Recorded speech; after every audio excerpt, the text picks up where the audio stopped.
Sir, I am not allowing. Please, Sridhar Babu garu. What మాట్లాడండి శ్రీధర్ బాబు గారు మాట్లాడండి. Sir మా సభ్యులు ఏం చెప్పారు sir, unscientific construction of irrigation projects వల్ల ఇవాళ ముంపులు గురవుతా ఉన్నాయి. మీరు దయచేసి కాంగ్రెస్ పార్టీ ఆ రోజు ఇంజనీర్లతో డిజైన్ చేయించిన ప్రాజెక్టులు నీళ్లు బారుతున్నాయి, మీరు డిజైన్ చేశారు నీళ్లు బారట్లేదు, ముంపుకు గురవుతున్నాయని చెప్తా ఉన్నారు. అది చెప్తే మీరు చెక్ డ్యామ్లు వద్దన్నారు, చెక్ డ్యామ్లు వద్దన్నారు అంటారు. Sir your unscientific construction of irrigation projects Seethamma Sagar లేకపోతే సార్ మళ్ళీ మంత్రి గారికి ఇస్తారండి రికార్డు చూడండి. మళ్ళీ మంత్రి స్పీకర్ సార్ రికార్డు వెరిఫై చేయండి సార్. శ్రీధర్ బాబు గారు చెక్ డ్యాములు వద్దు, చెక్ డ్యాముల వల్ల నష్టం జరుగుతుందని మాట్లాడండి. మీరు రికార్డులు తీయండి సార్, రికార్డు వెరిఫై చేయండి సార్, రికార్డు వెరిఫై చేయండి సార్. ఇలా కాంగ్రెస్ పార్టీ వాళ్ళు మేము గతం ఇప్పుడు మా మెదక్ జిల్లా మంజీరా మీద కాంగ్రెస్ పార్టీ 60 ఏళ్లలో ఒక్క చెక్ డ్యామ్ కట్టలే. మా మంజీరా మీద ఇలా వరుస చెక్ డ్యాములు కడితే మెదక్ జిల్లా ప్రజలందరూ కూడా ముఖ్యమంత్రి గారికి క్షీరాభిషేకాలు చేస్తూ ఉన్నారు. ఇవాళ శ్రీధర్ బాబు గారు ప్రభుత్వం ధరణి అనేటువంటిది ప్రభుత్వానికి నిజానికి అధికారంలో ఉండే పార్టీకి పెద్ద అస్త్రం. వాస్తవంగా చెప్పాలంటే ధరణి కంటే ముందు రెవెన్యూ తహసీల్దారు, విఆర్ఓ లేకపోతే రెవెన్యూ మినిస్టరు అధికారం ఆర్డీఓల దగ్గర, జిల్లా మంత్రుల దగ్గర, రెవెన్యూ మినిస్టర్ దగ్గర ఉండే. కానీ ముఖ్యమంత్రి గారు అధికారం మాకు వద్దు అని ప్రజల చేతుల్లో పెట్టిండు అధికారం. నీ వేలు ముద్రతోనే నీ యొక్క ఫిగర్స్ మారుతాయి, పేరు మారుతుంది తప్ప ఏ తహసీల్దార్ మార్చలేడు, ఏ రెవెన్యూ మినిస్టర్ మార్చలేడు, ఏ విఆర్ఓ మార్చలేడు. చివరికి ముఖ్యమంత్రి గారికి కూడా మార్చే అధికారం లేకుండా రైతులకే అధికారం ఇచ్చినటువంటి పద్ధతి ధరణి అధ్యక్ష. ధరణిలో మేము మా అధికారాన్ని ప్రజల చేతుల్లో పెట్టినాం. కానీ మీరేం ఆలోచిస్తున్నారు, ధరణి వద్దు అంటే ఆ అధికారం మళ్ళీ నాయకుల చేతుల్లోకి రావాలి, పైరవికారుల చేతుల్లోకి రావాలి, కాంగ్రెస్ పార్టీ నాయకుల జేబుల్లోకి రావాలనే ఆలోచన మీదైతే అధికారం ప్రజల చేతుల్లో ఉండాలన్నది మా ఆలోచన. ధరణి వద్దు, కరెంట్ వద్దు, చెక్ డ్యామ్లు వద్దు, ఇదేంటి సార్ ఇల్లు సార్? ఇది పూర్తి స్థాయిలో sir you have to come to our rescue sir. Sir నేను చాలా sir you have to come to rescue sir. All the honourable chief 3 ministers, ప్రత్యేకంగా గౌరవ మంత్రి గారు, చాలా పెద్ద అనుభవం ఉన్న హరీష్ రావు గారు లేని మాటలు చెప్పి సభను ప్రకదారి పట్టిస్తా ఉన్నారు అధ్యక్ష. అసలు నేను చెప్పింది ఏంది అధ్యక్ష? Please speak on subject. Speak on subject. Sir subject డివేటే కాలేదు అధ్యక్ష. Please speak. నేను డివేటే కాలేదు సార్, వాళ్ళు డివేట్ అని ఒకరు కరెంట్ గురించి మాట్లాడతారు, ఒకరు ధరణి గురించి మాట్లాడతారు, ఇంకోటి ఏదో గురించి మాట్లాడతారు. సార్ ఈరోజు గౌరవ స్పీకర్ గారికి మేము తెలియజేసేది ఏంటంటే సార్, సత్యదూరమైన మేము మాటలు మాట్లాడితే ఒకవేళ సబ్జెక్టుకు లేని అంశాలు ఉంటే రికార్డ్స్ని తొలగించండి అధ్యక్ష.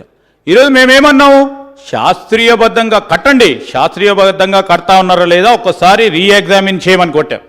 ఈరోజు కట్టొద్దు అని సత్యదూరమైన మాటలు చెప్పి ఈరోజు మొత్తం యావత్ రాష్ట్ర ప్రజలందరినీ కూడా పక్కదారి పట్టించే ప్రయత్నం గౌరవ మంత్రి గారు చేశారు అధ్యక్ష. ఇది తప్పు. చెక్ డ్యాములకు సంబంధించి నేను మళ్ళీ వారు అదే టాపిక్ తీసి మళ్ళీ వారు చెక్ డ్యామ్ల టాపిక్ తీసి మళ్ళీ సేమ్ పని చేస్తున్నారు సార్. శాస్త్రీయంగా కట్టడం అంటే ఏంటి సార్? టెక్నికల్ శాంక్షన్లు ఉంటాయి సార్, ఇంజనీర్సే ఇస్తారు సార్, డిపార్ట్మెంట్ ఇస్తారు సార్. టెక్నికల్ మీరు కూడా మినిస్టరే కదా సార్ మీరు minister sir. How can you say sir, sir వినండి sir, how can you say శాస్త్రీయంగా లేవు అని ఎట్లా అంటారు సార్? ఆయన శాస్త్రీయంగా ఎందుకు ఉండవు సార్? డిజైన్స్ ఇస్తారు sir irrigation department, technical sanction ఇస్తారు సార్, డ్రాయింగ్స్ ఇరిగేషన్ డిపార్ట్మెంట్ ఇస్తారు సార్. శాస్త్రీయంగా ఎందుకు ఉండవు సార్? శాస్త్రీయంగా లేవు అన్నమాట మళ్ళీ ఆయన మళ్ళీ ఎందుకు మాట్లాడుతున్నాడు సార్ ఆయన? అది విడ్రా చేసుకోవాలి సార్ ఆయన, అది విడ్రా చేసుకోవాలి సార్ ఆయన. Sir you going to decide order for house committee sir. I will show you sir. నేను చెప్తా ఉన్నానంటే నా ప్రాంతానికి సార్ శాస్త్రీయంగా లేదు అన్న మాట కరెక్ట్ కాదు సార్. వరదలు మనకు అనుకోని వరదలు వచ్చినప్పుడు కొన్ని సంఘటనలు జరుగుతాయి సార్. దాంట్లో ఏముంది సార్? ఎక్కడైనా జరిగినవి. రాజస్థాన్లో రాలేవా, గుజరాత్లో రాలేదా, ఎక్కడ రాలేదు సార్, ఎక్కడ జరగలేదు సార్. అంతే తప్ప ఒక మొత్తం ప్రోగ్రామ్నే శాస్త్రీయంగా లేదు అన్న ఒక దుష్ప్రచారం చేస్తున్నాడు సార్. అది మంచి పద్ధతి కాదు సార్, అది విడ్రా చేసుకోవాలి సార్ అనేది దయచేసి. సరే ఓ సలహా సార్, నేను మాట్లాడిన ప్రతిదాన్ని కూడా కౌంటర్ చేస్తే ఎట్లా సార్? ఎక్కడైతే నేను ఇప్పుడు కూడా ఐ స్టాండ్, మీకు కూడా కన్ఫ్యూజన్ ఉంటే గౌరవ మంత్రి గారికి సార్, నేను ఇప్పుడు చెప్తా ఉన్నాను చెక్ డ్యామ్లకు సంబంధించి ఎందుకు మా దృష్టికి వచ్చింది చెప్పడుతో సార్, మేము అంత దూరం సార్, అది దాని విషయంలో ఫ్లడ్డింగ్ అయింది సార్, మా ప్రాంతానికి సంబంధించి ఫ్లడ్డింగ్ అయ్యి వేలాది ఎకరాలు ఇసుక మెట్టలు వచ్చినాయి సార్, అందుకోసమే చెప్తా ఉన్నాను బాధతో. ఈరోజు మేము అడుగుతా ఉన్నాం మీకు ఏమైనా ఉంటే సార్, నేను ఐ స్టాండ్ సార్, మేము అడుగుతా ఉన్నాం హౌస్ కమిటీ వేయండి, డెఫినెట్లీ పరిశీలన చేస్తారు, హౌస్ కమిటీ వేయండి, మీకు సంబంధించిన శాసనసభ్యులు వస్తారు, హౌస్ కమిటీ వేయండి. నేను ఈరోజు మేము ఎందుకు చెప్తా ఉన్నాం అంటే సార్, దీంతో పాటు సార్ ఇప్పుడు ఇసుక మేటలకు సంబంధించి నేను గౌరవ మంత్రి గారిని అడుగుతా ఉన్నాను, ప్రత్యేకమైన ప్యాకేజ్ ప్లీజ్ సార్, ఎంతమంది మాట్లాడతారు సార్? నాకు ఇచ్చింది 8 నిమిషాలు. ప్లీజ్ కంటిన్యూ శ్రీధర్ బాబు గారు, I'm asking to continue. Sir, ఈరోజు పంటల బీమా పథకం అధ్యక్ష, ఈ పంటల బీమా పథకానికి సంబంధించి ప్రధానమంత్రి ఫసల్ బీమా పథకం మన రాష్ట్రంలో అమలు కావటం లేదు. ఈరోజు పంటల బీమా పథకానికి సంబంధించి ఎవరైతే నష్టపోయిన రైతాంగ సోదరులకు ఈ సమయంలో వారి ఉపయోగపరంగా ఉంటుంది. గత ఏడాదిలో యాసంగి పంటకు సంబంధించి 10,000 రూపాయలు ఇస్తే కొంత మేరకు రైతులకు ఉపశమనం కలిగింది అధ్యక్ష. ఇంకా చాలామందికి మీరు ఎన్యూమరేషన్ చేసిన రైతు సోదరులకు గతసారి వరదల్లో నష్టపోయిన రైతాంగ సోదరులకు ఈ 10,000 రూపాయలు అందలేదు. దయచేసి దృష్టిలో పెట్టుకోమంటారు, ఎందుకంటే 450 కోట్లు గతసారి మీరు డిక్లేర్ చేశారు, 150 కోట్ల రూపాయల వరకే మీరు ఖర్చు చేసిండ్రని గౌరవ మంత్రి గారే చెప్పడం జరిగింది, ఎందుకంటే ఆన్ రికార్డులో కూడా. ఈరోజు నేను చెప్తా ఉన్నాను అధ్యక్ష, మా భద్రాచలం సంబంధించి గౌరవ ముఖ్యమంత్రి గారు 1000 కోట్లతో కరకట్ట నిర్మాణం చేస్తామని హామీ ఇచ్చారు. అప్పుడు వరదలు వచ్చినప్పుడే చెప్పిండ్రు, ఇప్పుడు కూడా నీళ్ళు వచ్చినాయి, తెలుసుకోండి బ్రదర్. ఈరోజు నేను చెప్తా ఉన్నాను, నేనేమంటున్నాను అధ్యక్ష, నేను పాలసీ ఇష్యూలో కమిట్మెంట్ ఉండొచ్చు, కమిట్మెంట్ లేదని మేము అంటలేం, కానీ కిందున్న యంత్రాంగం ఆ కమిట్మెంట్ చూపెట్టకుంటుంటే ప్రభుత్వం పైన ఈ విధమైన మరి ఆపదొచ్చే ఆస్కారం ఉంటుంది. ఈరోజు మేము చెప్తా ఉన్నాం, భద్రాచలంలో 1000 కోట్ల రూపాయలతో కరకట్టల నిర్మాణం చేస్తామని చెప్పినప్పుడు దానికి పూర్తి స్థాయిలో శాంక్షన్ ఇచ్చే కార్యక్రమం చేస్తూ పని మొదలు పెట్టాల్సిన అవసరం ఉండే, అది చేయకపోవడం వల్ల అక్కడ ఉన్న మళ్ళొక్కసారి వరద వచ్చింది. ఆ అంశం తప్పకుండా చర్చకు మొదలవుతుంది అధ్యక్ష. దాని విషయంలో మీరు ఖచ్చితంగా కూడా గౌరవ ముఖ్యమంత్రి గారు ఇచ్చిన హామీ మేరకు 1000 కోట్ల రూపాయలకు సంబంధించిన కరకట్ట నిర్మాణం. ఈరోజు నేను మరొక విషయం చెప్తా ఉన్నాను అధ్యక్ష, ఇక్కడ పెద్దలు హరీష్ రావు గారు ఉన్నారు, కేటీఆర్ గారు ఉన్నారు, ప్రశాంత్ రెడ్డి గారు ఉన్నారు. నేనేమంటున్నాను అధ్యక్ష, ఇలాంటి వరదలు వచ్చినప్పుడు మీరు పెద్ద ఎత్తున ఆనకట్టలు బ్యారేజీలు కట్టారు, మా ప్రాంతానికి సంబంధించి పదే చెప్తా ఉన్నాం అధ్యక్ష. ఈ బ్యారేజీలు కట్టినప్పుడు నీటి నిల్వ చేసినప్పుడు ముంపుకు గురవుతున్నాయి, అనేక గ్రామాలు ముంపుకు గురవుతున్నాయి. దానికి సంబంధించి ప్రధానంగా ఒక పాలసీ నరేటివ్ని తీసుకోండి, ఇష్యూ తీసుకోండి, కరకట్టల నిర్మాణం చేయండి, పూర్తి స్థాయిలో పెద్ద ఎత్తున కరకట్టల నిర్మాణం చేయండి. దాని గురించి ఎందుకు ఆలోచనలు చేస్తలేదు ప్రభుత్వం? టెంపరీ రిలీఫ్ గురించి ఎందుకు ఆలోచన చేస్తూ ఉన్నారు? దానితో పాటు ఎక్కడైతే ముంపుకు గురవుతున్నాయో కరకట్టలు సంబంధించి ఏ ప్రాంతాలకైతే కరకట్టలు కట్టకుండా ఉంటే ఎక్కువ స్థాయిలో భారీ వర్షం వచ్చినప్పుడల్లా కానీ బ్యారేజ్లో ఉదాహరణకు సార్ అధ్యక్ష, ఇవి లేకుంటే ఇబ్బందికరంగా ఉంది సార్ అధ్యక్ష. నేను మాట్లాడింది తక్కువ అధ్యక్ష, వాళ్ళే మాట్లాడింది ఎక్కువ ఉంది. ఈరోజు నేను చెప్తా ఉన్నాను, అనేక సందర్భాల్లో చెప్పినాం సార్ అధ్యక్ష, మా ప్రాంతాలకు సంబంధించి గౌరవ మంత్రి గారు కూడా గతసారి సమాధానం ఇచ్చింది. దామరకుంట కానీ, విలాసాగర్ కానీ, గంగారం కానీ, ఈరోజు అన్నారం, సూరారం, ఖానాపూర్, మరి వెంకటాపూర్, ఆరందం, మల్లారంకి సంబంధించి అనేక సందర్భాల్లో ముంపుకు గురవుతున్నాయి. ఆ ముంపుకు గురైన ఆ రైతు సోదరులకు మరి నష్టపరిహారం చెల్లించి వారి భూములన్నీ కూడా కొనుగోలు చేసే కార్యక్రమం చేస్తూ, అక్విజిషన్ చేస్తూ, వారికి ఇబ్బందికరమైన పరిస్థితి వచ్చినప్పుడు వారిని ఆదుకోవాలని కోరుతా ఉన్నాము. అంత లోపల కూడా మీరు కరకట్టల నిర్మాణం చేయండి సార్, మీరు కూడా గొప్ప అనుభవజ్ఞులు. నేను చెప్తా ఉన్నాను అధ్యక్ష, ఈరోజు మొత్తం యావత్ బ్యారేజీల నిర్మాణం ఎక్కడైందో, ఇంతకుముందు మా సోదరులు చెప్పినట్టు ఎక్కడైతే మీరు చెక్ డ్యామ్లు కడతా ఉన్నారో అక్కడ కరకట్టలను నిర్మాణం చేస్తే పెద్ద స్థాయిలో ఈ విధమైన ప్రకృతి వైపరీత్యం సందర్భించినవాడు ఈ విధమైన నష్టం కాకుండా ఉంటుందని మా అభిప్రాయాన్ని తెలియజేస్తా ఉన్నాను అధ్యక్ష. ఈరోజు నేను మరి కేంద్రానికి సంబంధించి ప్రతిసారి బీజేపీ ప్రభుత్వానికి సంబంధించి కూడా భారీ వర్షాలు పడ్డప్పుడు సెంట్రల్ టీమ్స్ వస్తున్నాయి, ఎన్యూమినేట్ చేస్తూ ఉన్నారు. ఈ రాష్ట్రానికి సంబంధించిన నష్టానికి సంబంధించి వారు పూర్తి స్థాయిలో ఇన్ని వేల కోట్ల రూపాయల నష్టం జరిగిందని కేంద్ర బృందం వస్తుంది, పర్యటిస్తుంది. నిధులు వస్తున్నాయో కేంద్రానికి రాష్ట్రానికే తెలుసు. మరి ఆ నిధులు వచ్చినా వీరు ఇస్తలేదో వారు కేంద్రమే ఇస్తలేదో ఒక స్పష్టత లేదు. ఈరోజు మీరు గౌరవ మరి మంత్రి గారు, కేంద్ర మంత్రి గారు చెప్పారు ప్రతి సంవత్సరం ఎన్డీఆర్ఎఫ్ కింద 900 కోట్ల రూపాయలు రాష్ట్ర ప్రభుత్వానికి వినియోగించే ఆస్కారం ఉంటుందని వారు మంత్రి గారు పత్రికలో కూడా ఇవ్వడం జరిగింది. సార్ మీరు ఇస్తున్నారో లేదా ఎన్డీఆర్ఎఫ్ కింద ఏ విధమైన కార్యాచరణ తీసుకో అంటూ ఉన్నారు. ఇటు రాష్ట్రం నుంచి రాదు, ఇటు కేంద్రం నుంచి రాదు. 9 సంవత్సరాల నుంచి అధ్యక్ష బాధతో చెప్తా ఉన్నాం. ఇప్పటికైనా నష్టపోయిన రైతాంగ సోదరులకి ఇన్పుట్ సబ్సిడీ, పంట నష్ట పరిహారం ఇచ్చే కార్యక్రమం చేయండి. ఎన్యూమరేషన్ పోతా ఉన్నారు. ఎందుకంటే ప్రతి సంవత్సరం వచ్చినప్పుడల్లా ఊర్లు తిరుగుతూ ఉన్నప్పుడు మమ్మల్ని అడుగుతూ ఉన్నారు, మీరు వచ్చిపోతా ఉన్నారు, అధికారులు వచ్చిపోతా ఉన్నారు, పంట నష్ట పరిహారం మాకు అందటం లేదు, దీని విషయంలో మీరు చెప్పాలని చెప్తా ఉన్నారు అధ్యక్ష. ఈరోజు నేను కోరుతా ఉన్నది అధ్యక్ష, మనం అనేక సందర్భాల్లో గ్రామాల్లో తిరుగుతూ ఉంటాం, పత్రికల్లో చూస్తూ ఉంటాం. ఏ విధంగానైతే ఈ ప్రకృతి వైపరీత్యంతో పాటు మానవ తప్పిదం ఉందని ఎందుకు చెప్తా ఉన్నాను అధ్యక్ష, మీరు కూడా చూశారు అధ్యక్ష, ప్రత్యక్షంగా మీరు ఒక రైతు. సమ్మర్ సీజన్ వచ్చే వరకు వేసవి కాలంలో మనము ప్రకృతి వైపరీత్యాలు ఈ విధంగా వస్తాయి, ఏ విధమైన చర్యలు తీసుకోవటానికి ఆస్కారం ఉంటుందో చెరువుల కుంటల పరంగా ఆ కుంటలకు సంబంధించి మరి దానికి భద్రతలకు సంబంధించి నీటి పారుదల శాఖకు సంబంధించిన అధికారులు ప్రతి కుంట ప్రతి చెరువులపైకి పోయి పర్యవేక్షణ చేసి పటిష్టంగా ఉన్నాయా లేవా అని చూసే బాధ్యతను విస్మరించిన అధ్యక్ష.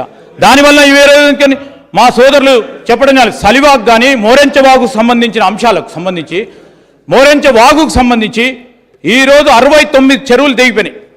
69 చెరువులు తెగిపోవడంతో నీరంతా ఒకటేసారి వచ్చి ఈరోజు మొత్తం అది ఎవరి వైఫల్యం అధ్యక్ష, ప్రకృతి వైపరీత్యం కాదు కదా. ఈరోజు పూర్తి స్థాయిలో కుంటలు చెరువులు పటిష్టంగా ఉన్నాయా లేవా అని పర్యవేక్షణ చేయాల్సిన నీటి పారుదల శాఖకు సంబంధించిన అధికారులు విస్మరించడంతో ఈ విధమైన కార్యక్రమం జరిగిందని మేము గట్టిగా భావిస్తా ఉన్నాం. అది ఎంతవరకు జరిగిందో చూడాల్సిన అవసరం ఉంది. ఈరోజు మేము కోరుతా ఉన్నాం అధ్యక్ష. ఎస్ అధ్యక్ష. ఈరోజు అనేక మంది ఇల్లులు కోల్పోయినరు, ఇల్లులు ధ్వంసమైనాయి. దానికి సంబంధించి ప్రతి ఒక్క వారందరికీ కూడా 2 బెడ్రూమ్ హౌజెస్తో పాటు 5 లక్షల రూపాయలు ఎక్స్గ్రేషియా ఇస్తే తప్ప, ఎందుకంటే వారిలో ఉన్న సామాను మొత్తం వారి సంబంధించిన అనేక అంశాల విషయంలో ఇప్పుడే చెప్పాము అధ్యక్ష. వాళ్ళకు ఇంట్లో ఉన్న సామాను పోయింది, బట్టలు పోయినాయి, ఇంట్లో ఏది లేకుండా పోయింది. కూలిపోయిన ఇండ్లకు సంబంధించి ఒక 5 లక్షల రూపాయలు వెంటనే ఎక్స్గ్రేషియా ప్రకటించి వారికి 2 బెడ్రూమ్ ఇల్లు కల్పించి వారిని ఆదుకునే కార్యక్రమం చేయాలని రాష్ట్ర ప్రభుత్వాన్ని కోరుతా ఉన్నాం. ఎక్కడైతే లోతట్టు ప్రాంతాలు ఉన్నాయో అధ్యక్ష, వారందరూ కూడా అధికార యంత్రాంగం దగ్గరలో ఉంటుంది. ఇలాంటి ఆపత్తి వచ్చినప్పుడు లోతట్టు ప్రాంతాల్లో ఉంటున్న ప్రజలకి అందరికీ కూడా ప్రత్యామ్నాయ హౌస్ సైట్స్ ఇప్పించి అక్కడ 2 బెడ్రూమ్ ఇల్లులు కల్పించి మరి వారందరినీ కూడా ఆదుకునే కార్యక్రమం ప్రణాళిక సిద్ధం చేసుకోండి. సంవత్సరం మళ్ళా వస్తుంది, ఇంకో సంవత్సరం చూసుకుందాంలే, ఇంకో సంవత్సరం చూసుకుందాం అంటే మీకు సమయం లేదు. ఇంతకుముందు మనం చెప్పాడు మీకు సమయం 3 నెలలే 4 నెలలే ఉంది. దాని పరంగా కూడా ప్రణాళికలు సిద్ధం చేసుకుంటే వచ్చే వారం మేము తప్పకుండా చేసే కార్యక్రమం చేస్తాం అధ్యక్ష. ములుగు నియోజకవర్గానికి సంబంధించి సార్ ఇదేం సార్ ఇది కంక్లూడ్ చేయండి సార్. ఇప్పుడు శ్రీధర్ బాబు గారు మళ్ళీ డివేట్ అయ్యి మళ్ళీ మేము మాట్లాడాల్సి వస్తున్నాం సార్. మాకు 3 నెలలు 4 నెలలు టైం ఉన్నది అని అంటున్నారు. ప్రజలు చూస్తున్నారు సార్, అన్ని కూడా చూస్తున్నారు. ఇంతకుముందు మా కేటీఆర్ గారు చెప్పినట్టు వచ్చేసారికి కూడా కేసీఆర్ గారే ఈ రాష్ట్రానికి ముఖ్యమంత్రి అవుతాడు. డెఫినెట్గా ప్రజలకు సేవ చేసుకునే భాగ్యం మాకే ఉంటుంది. వాళ్ళు పగటి కలలు అంటున్నారు. 3 గంటల కరెంటు ఇంకా ఇటువంటివి మాట్లాడితే అది కూడా ఉండదు, మొత్తంకే పోతుంది. ఇప్పుడు 4 ఉన్నారు కానీ అది కూడా తగ్గిపోతుంది సార్. అధ్యక్ష మీరు కంక్లూడ్ చేయకపోతే సార్, అధ్యక్ష వాళ్ళు చెప్తే ఏం లేదు కానీ మేమేమో మాట మాట్లాడితే కౌంటర్ ఇచ్చే కార్యక్రమం చేస్తారు సార్. ఇసుక మేటలకు సంబంధించి గౌరవ మంత్రి గారిని కోరుతా ఉన్నాను. ఇసుక మేటలకు సంబంధించి ఒక ప్రత్యేక ప్రణాళికలు తీసుకున్న అధ్యక్ష. రెండవది అధ్యక్ష, మా ప్రాంతానికి సంబంధించి 1 నిమిషంలో కంప్లీట్ చేస్తాను అధ్యక్ష. ఒకటే నిమిషంలో. గత సంవత్సరం 2022లో వరద నీటి వల్ల మంతెని మున్సిపల్ ప్రాంతానికి సంబంధించిన ఆ పట్టణంలో మొత్తం ఆ పట్టణంలో నీరు వచ్చి అనేక ఇళ్ల నీళ్ళకు పోయి బాధ్య ఎత్తున నష్టం వాటిల్లింది. అక్కడ ఉన్న మొత్తం వాణిజ్యం వ్యాపారం చేస్తూ ఉన్న ఆ మిత్రులందరి షాప్స్లో పోయి వారికి సంబంధించిన వాణిజ్యం వ్యాపారం చేసుకునే వారు అందరికీ నష్టపోయినారు. ఈరోజు మాకు చాలా వరకు అన్ని వాడల్లో బొక్కల వాగుకు సంబంధించి 1500 ఇళ్లకు నీరు చేరింది. కిరాణా షాప్ కానీ, టెంట్ హౌస్ కానీ, మరి సిమెంట్ షాపులు కానీ, ఫర్టిలైజర్స్ కానీ, రైస్ మిల్లర్లకు సంబంధించి దాదాపు 10 కోట్ల రూపాయల వరకు నష్టం వాటిల్లింది. వారికి నష్టపరిహారం డిక్లేర్ చేస్తామని ఇప్పటివరకు డిక్లేర్ చేయలేదు. కొన్ని ప్రాంతాల్లో మారుమూల ప్రాంతం పల్లెమేల మండలానికి సంబంధించి, మాదేపూర్ మండలానికి సంబంధించి, కాటారం మండలానికి సంబంధించి అనేక గ్రామాల్లో కొద్ది మందికే 10,000 రూపాయలు వచ్చింది. ఎన్యూమరేషన్ చేసి కలెక్టర్ యంత్రాంగం ద్వారా ఎన్యూమరేషన్ చేసిన ప్రతి ఒక్కరికి ఆ 10,000 రూపాయలు వచ్చే విధంగా చర్యలు తీసుకోవాలి. ఇది గత సంవత్సరం గౌరవ ముఖ్యమంత్రి గారు ఇచ్చిన హామీ మేరకు వారందరికీ కూడా ఇచ్చే కార్యక్రమం చేయాలని నేను గౌరవ మంత్రి గారిని కోరుతూ ఈరోజు ప్రత్యేకంగా నేను గౌరవ స్పీకర్ గారిని కోరుతా ఉన్నాం అధ్యక్ష. సత్యదూరమైన మాటలు మేము కాదు అధ్యక్ష, అధికారంలో ఉన్న మంత్రులు. నేను definitely I stand, it has to stand corrected అధ్యక్ష. It's in the record sir. Sir, it's in the record. I have given time to sir, please, you have either to expunge record, please, sir. Please don't deviate. Please don't deviate. Sir, I'm not deviating, sir. Whatever I didn't say, sir. Whatever I didn't say, please, you have to come to your excuse, sir. What? Please. Sir, this is on record, sir. Whatever I didn't say. Please, again you are going to. No, whatever I didn't say. You are deviating. He was. Akbar garu.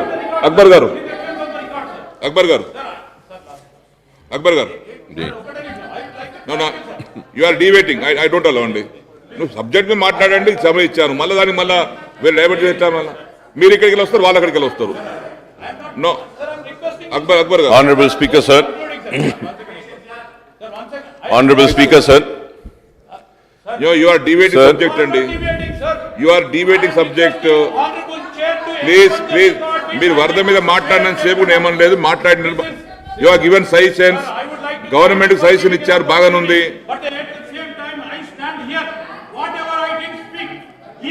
Akbar గారు. Honorable Speaker, sir. Sir, what Telangana witnessed in the last week of July due to heavy rains and flooding in parts of the state is nothing new. It followed an oppressive extended summer with soaring temperature during the month of May and June. The monsoon remained elusive for a month, but then the state saw torrential rains from July 21st to 27th, causing floods in 10 districts and rain-related damages in other districts in the states. So the Honorable Chief Minister Saab has given a detailed account of the consequences of excessive rainfall in the state and relief measures being taken by the government. Before I go into the specifics, I would like to recall the scenario across the globe during the last couple of months. China, South Korea, Japan, India, Bangladesh and Sri Lanka in Asia, Spain in Europe, United States witnessed torrential rains and that inundated large tracts and affected millions of people, besides causing flash floods, landslides and power cuts. At the same time, sir, the Gulf countries, including Saudi Arabia and UAE, had scorching summer, while Turkey has also been seen floods. Right now, the European countries and parts of United States are reeling under the wave, and Canada is breathing for fresh air as forest fires are polluting the atmosphere, also Greece and many parts of the Europe, sir. All these are not isolated events, but there is a pattern behind what is affecting the climate and weather across the globe.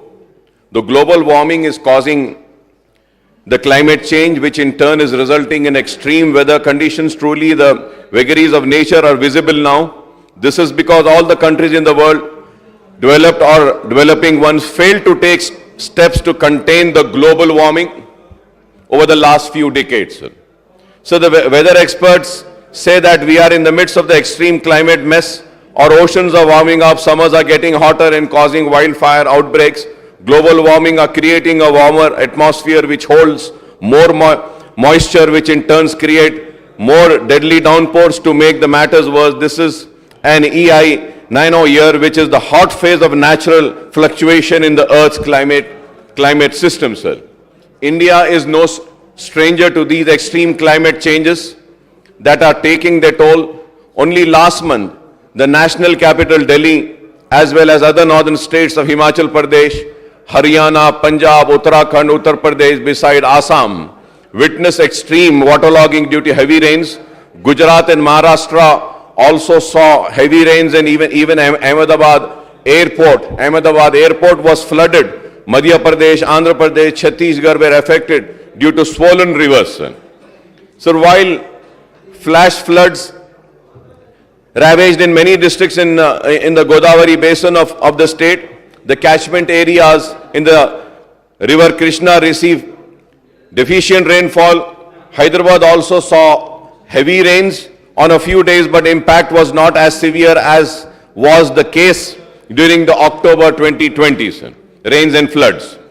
Excess water was released for Usman Sagar, Himayat Sagar and Hussain Sagar, but timely clearance of nalas saved the day for large parts of Hyderabad, sir.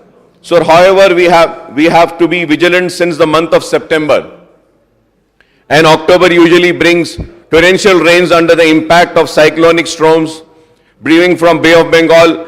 I would request the government to keep a watch on all the water bodies, especially the major reservoirs and dams, so that we don't face any flooding in heavy rains occur in next few weeks, especially in the month of September, sir.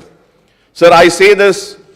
The reason is that, sir, I was going through the irrigation projects, water level, sir, as on 2nd of August, sir. Sir, when we see, sir, Singur Dam, Sangareddy, gross storage capacity in TMC, it is 29.917, sir. But the present storage is 27.51, sir. So water inflow in cubic is 4,480. Water outflow is 3,207, sir, to the river basin of Godavari. Nizam Sagar, Kamareddy also, sir, the storage capacity is 17.8 TMC and the present storage is 17.8. Water flow is 7,925 and outflow is 7,925, sir. Sri Ram Sagar project also, sir, when we see the storage capacity is again 90.31 and the present storage capacity in TMC is 84.29, sir. And the water inflow is again 8,869, sir, cubics, and water outflow is 8,869, sir. Sir, Yelampalli, Karimnagar also, the situation is the same. The storage capacity is 20.17 and the present storage is 17.4. And water inflow is 42,302 cubics, sir. And the outflow is 39,381, sir. And if we have to see Lower Maner also, sir, the storage capacity is 24.07 and the present storage is almost 23.04. And the inflows are 4,303 and the outflow is 4,303. Sir, again, if we see Mid-Maner Dam, the gross storage capacity is 25.87 TMC, sir. And the present storage is 20.43, sir. So now the reason why I am saying this is sir, कि आज ये एक बारिश में ये सारे जितने भी मैं नाम लिया हूं ये सारे के सारे तकरीबन बास तो पूरे मुकम्मिल भर चुके हैं और फिर अभी हमको 2 महीने हैं सितंबर भी है, अक्टूबर भी है, और बाज वक्त नवंबर में भी बारिश होती है. तो this is the reason why I say that कि we need to be very careful and we need to see that कि व्हाट अगेन अगर फिर से दोबारा या फिर से इन 2 महीनों में कभी बारिश होती है तो हम क्या इकदाम उठाएंगे, किस तरीके से करेंगे. Because if I am wrong, I may be corrected, Honorable Speaker, sir. I was reading in the newspaper in Kadam के पास वो गेट्स पूरे बंद हो गए थे और वो गेट्स को मेंटेन नहीं किया गया था. And through this house, I would like to take this opportunity and thank and appreciate the services of 4 youngsters of Nirmal who went there and who helped in lifting the gates. We need to appreciate such people, sir. So on behalf of my party, मैं अपनी party के जानिब से वो सारे बच्चे जो gets जो अटक गए थे उसके लिए अपनी जान की बाजी लगाकर उन गेटों को उठाए, हम उनकी बहादुरी की कदर करते हैं और उनके इस इक़दाम की वजह से कई विलेजेस और कई जानों को बचाया जा सका है. This is what is needed, sir.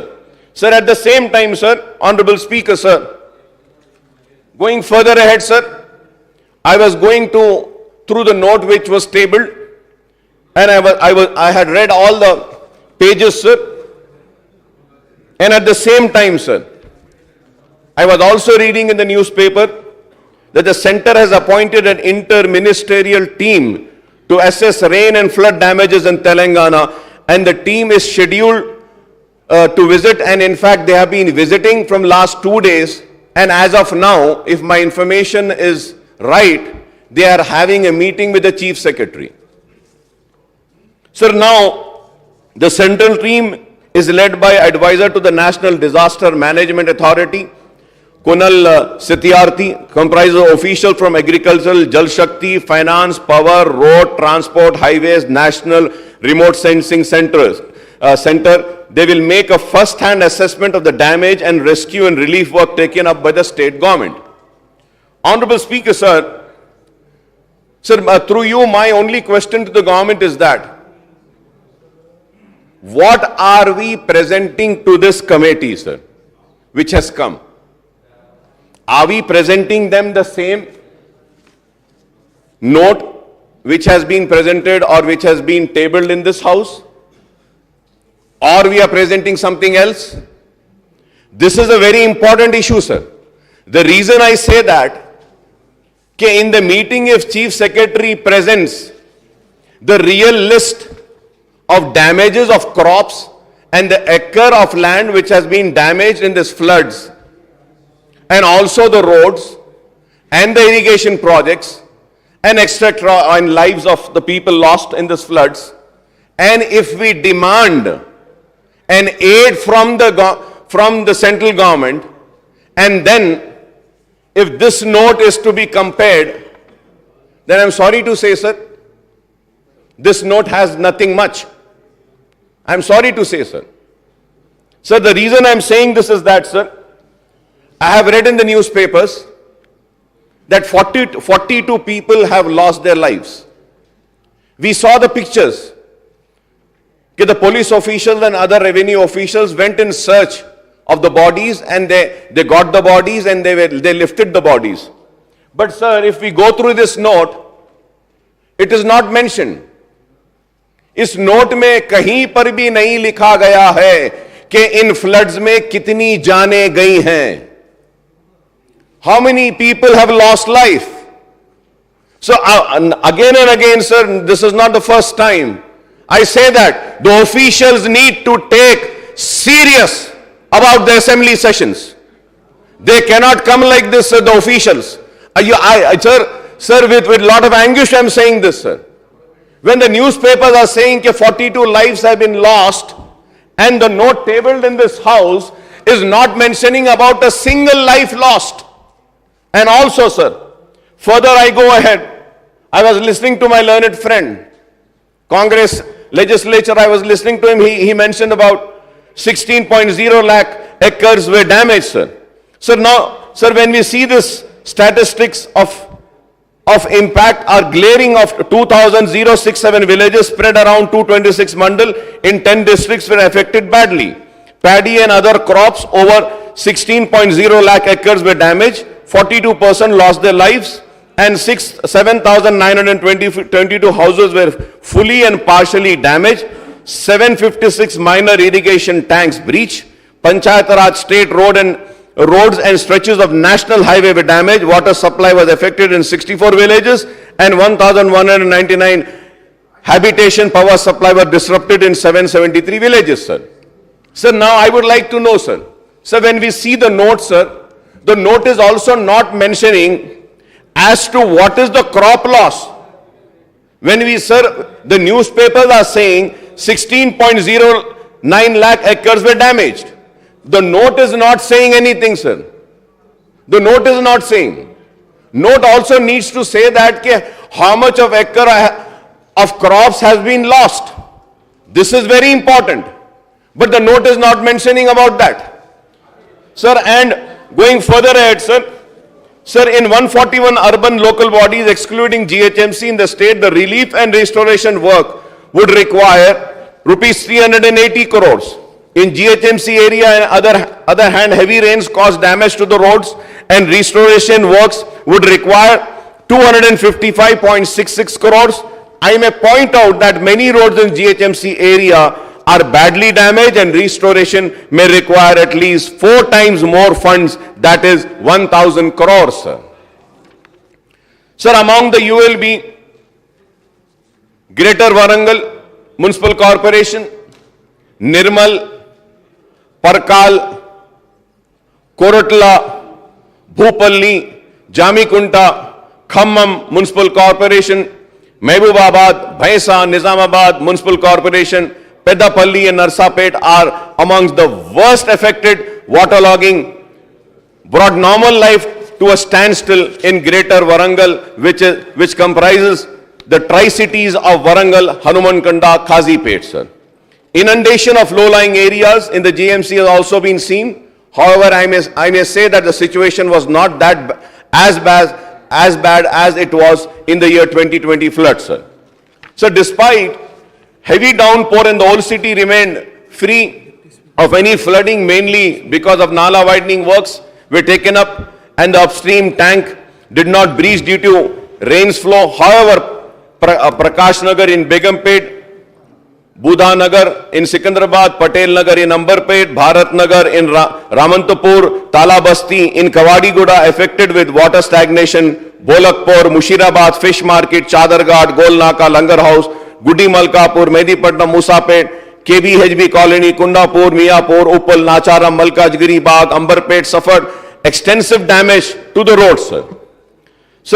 Sir, when I'm talking about the city, sir, I would like to again say that in the year 2020, we faced a lot of problems due to the lakes in the upper area at Jalpalli Lake. Jalpalli का तालाब भरने से वो उम्दा सागर में आया, उम्दा सागर से पल्ले चेरू से यहाँ से फिर हम महेश्वरम कॉन्स्टिट्यूंसी में जाते हैं, मैडम सबिता इंदिरा रेड्डी साहिबा की कॉन्स्टिट्यूंसी में, वहां पर भी तालाबें हैं, वो भी टूटे हैं।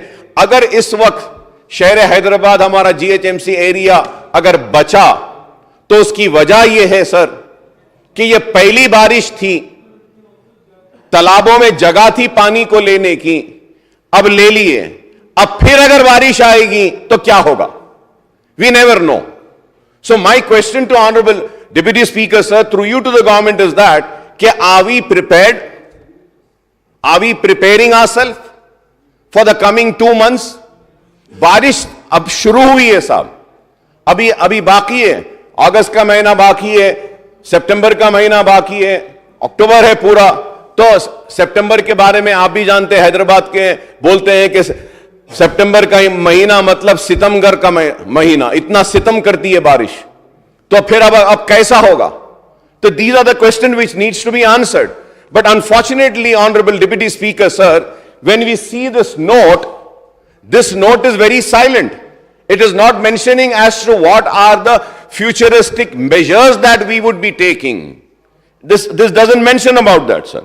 So the amount required for permanent restoration work and relief assistance for the damage caused to life and property, both private and public, due to the heavy rains and floods would be 3,591 crores. for immediate restoration and outlay of rupees 2,635 crores would be required. The total requirement of funds is rupees 6,226 crores. This excludes irrigation sector. These are my figures, but I would have appreciated that. I mean, if this was being mentioned, sir. Sir, I hope. Sir, the state cabinet sanctioned rupees 500 crores for immediate relief and restoration work as against the requirement of 6,226. Now the question will arise, okay, where did I come to the 6,226, sir? Sir, seeing the note, I calculated and I prepared my statement, sir. I prepared my statement. In the note itself, it is mentioning that okay, we require 6,226 crores.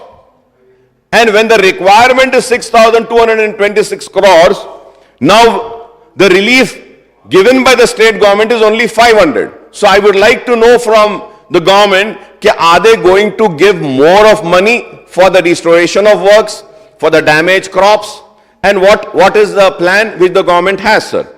Sir, I hope the state government would come up with a comprehensive, this is very important, sir. The state government comes up with a comprehensive assessment of damage caused by the heavy rains and flood and submit the report. Submit the report to the central team, and also the same report should be tabled in this house also, sir, which is currently touring the state to see the damage caused in various districts, sir.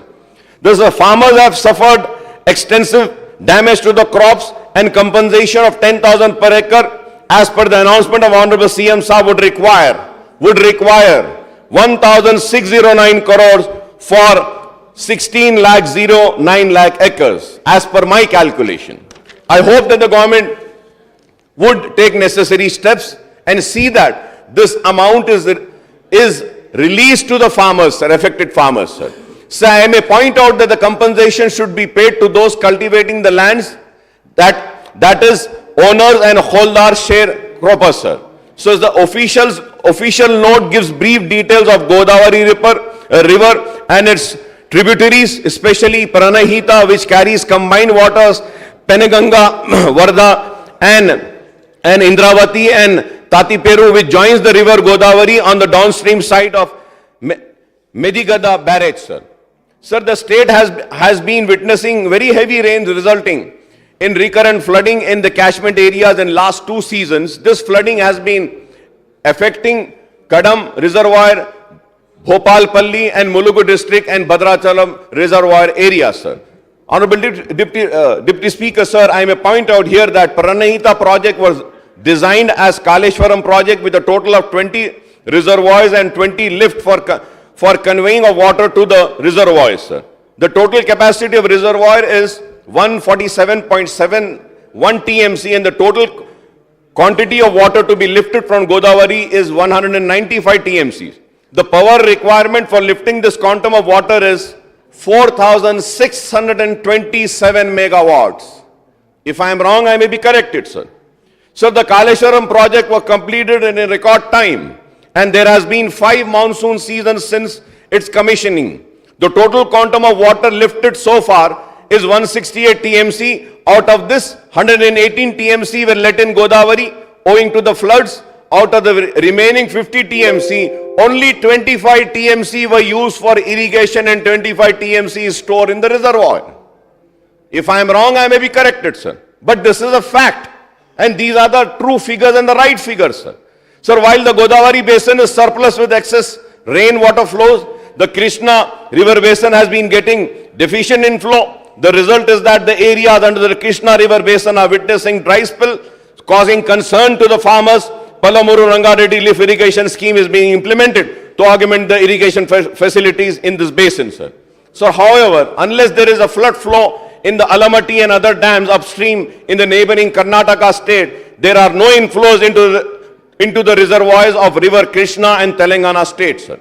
So the Srisalam and Nagarjuna Sagar dams are not filled up during successive monsoon, affecting the Ayakut in this basin, sir. Sir, there are interstate issues over sharing of Krishna water with regularly Andhra Pradesh state, sir. The Krishna Water Dispute Tribunal has been silent on the issue despite of Telangana's government repeated representation for a sharing of Krishna water allocation in undivided AP on 50-50 basis between Telangana and AP now, sir. Frequent flooding, however, occur in the GHMC and other municipal areas, and the state is becoming a serious problem which needs tackling not only on short-term but also long-term basis. And urban flooding action needs to be drawn up through the Telangana State Development Planning Society and the State Disaster Response Service Department in the coordination with the Irrigation, Transport, Road and Building and Municipal Administration and Urban Development Department, sir. Sir, I'm concluding, sir. Before concluding, sir, I would like to give some few suggestions, and I hope that the government takes a note of the suggestions which I am giving right now. So the Telangana needs to have a robust flood management policy. Flood management policy, as floods are becoming frequent phenomenon in the state, sir. Sir, and also, sir, the important thing which we all need to understand is that कि पहले जब बारिश होती थी साहब तो इतनी मकदार में नहीं होती थी जितनी अब हो रही है, और जो भी डिजाइनिंग है चाहे वो स्ट्रॉम वाटर्स के हो तो वो एक कैपेसिटी को लेने के लिए डिजाइन है, लेकिन अब जो बारिश हो रही है बहुत ज्यादा हो रही है. So we need to have a flood management policy and redesigning, because the rains what the world is seeing, not only the state of Telangana or our country India is seeing, is far more and excess rainfall हो रहा है. और फिर आप देखते हैं urbanisation, sir. Urbanisation की वजह से sir everywhere everyone wants a lovely beautiful road, everybody wants a CC road, everybody wants a nice road. तो जो ग्राउंड्स थे, जो जमीन थी, वो आज खुली नहीं रही है. इस वजह से भी डैमेजेस हो रहे हैं. एंड मोस्ट इंपॉर्टेंट सर, आप भी शहर हैदराबाद के, आप जानते हैं सर इस बात को, और इस बात से इनकार नहीं करेंगे कि ईसा नदी और मूसा नदी दो नदियां थे. ईसा नदी और मूसा नदी, ये दो नदियां बारिश के पानी के लिए बनी गई थी सर, और ये दो नदियां बारिश में फुल दिखती थी, बहती हुई पानी दिखता था. लेकिन आज जब हम ये ईसा और मूसा नदी को देखते हैं तो साल के 12 महीने में वहां पे बह रहा है कुछ. तो क्या बह रहा है sir? The problem starts here. Storm water drains should be separate sir. ये आज क्या कर रहे हैं सर, पूरे शहर हैदराबाद में सीवरेज को लेकर आके स्ट्रॉम वाटर ड्रेन्स में मिला रहे हैं. Not only in Hyderabad sir, all over the states I would say sir, in municipalities, towns में बड़े बड़े स्ट्रॉम वाटर ड्रेन्स में they are mixing the sewerage sir. तो इस वजह से भी प्रॉब्लम हो रहा है. And one more sir, one more important thing is that कि they are not taking out the silt sir. अगर मैं बोलूंगा मूसा नदी, ईसा नदी या स्ट्रॉम वाटर ड्रेन्स की भी जो सिल्ट होती है, सिल्ट नहीं निकालते. And sir one more most important thing sir, let us see that कि what was the real capacity of the big reservoirs when they were constructed and what is the reservoir capacity now.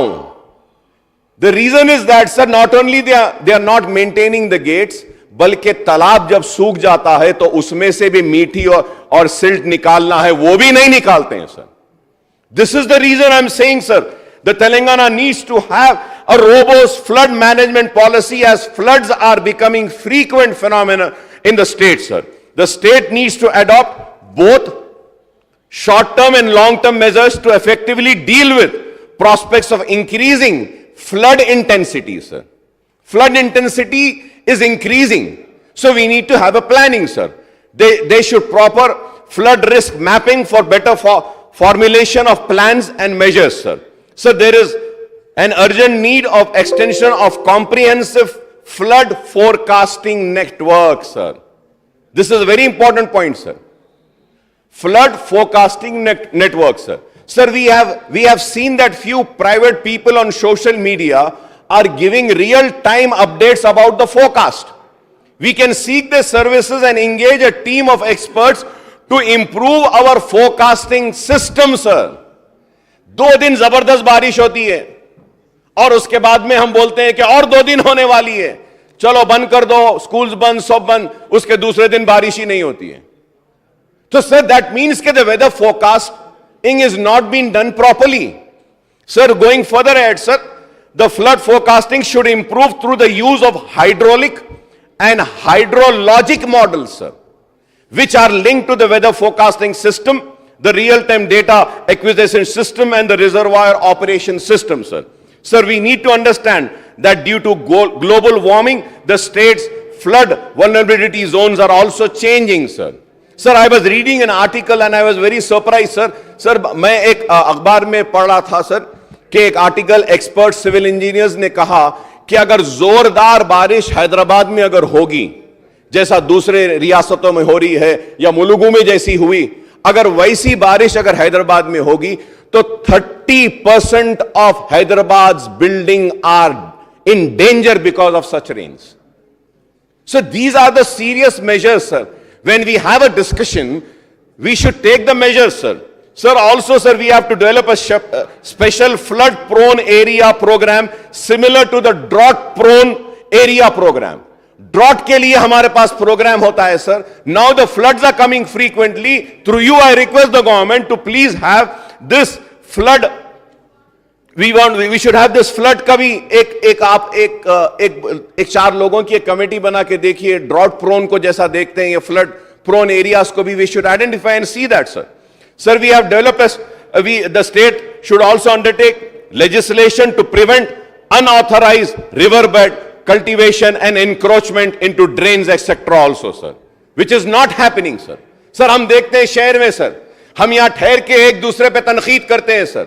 But I would say, sir, कि ये हम सबको एक message public को भी देना है कि स्ट्रॉम वाटर ड्रेन्स में प्लीज आप कचरा मत फेंकिए. स्ट्रॉम वाटर ड्रेन में आप वेस्ट मत फेंकिए. What we see is that, sir, in the storm water drains we see what we see pillows, we see buffaloes, we see all waste, we see all kachra, everything is getting choked, sir. So we need to bring that awareness also, sir. Sir, we have seen in the past that flood management works are not taken up and in an integrated manner. Even the flood damage assessments are not done adequately, sir. There is also need to have disaster management plans for all major dams, sir. This is very important, sir. There is also need to have a disaster management plan for all major dams in Telangana and equip them with risk reducing processes.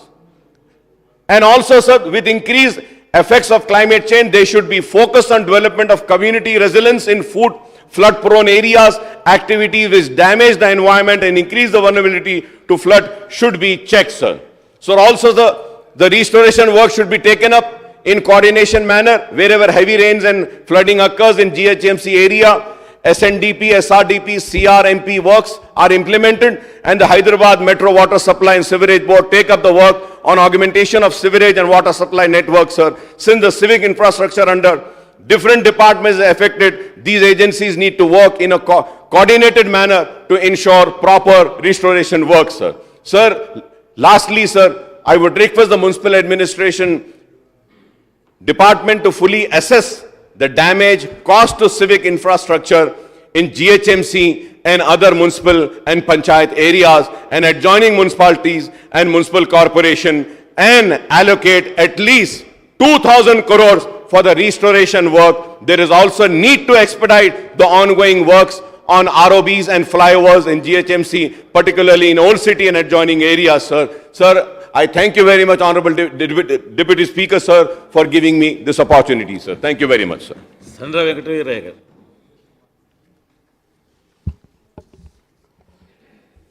అధ్యక్ష,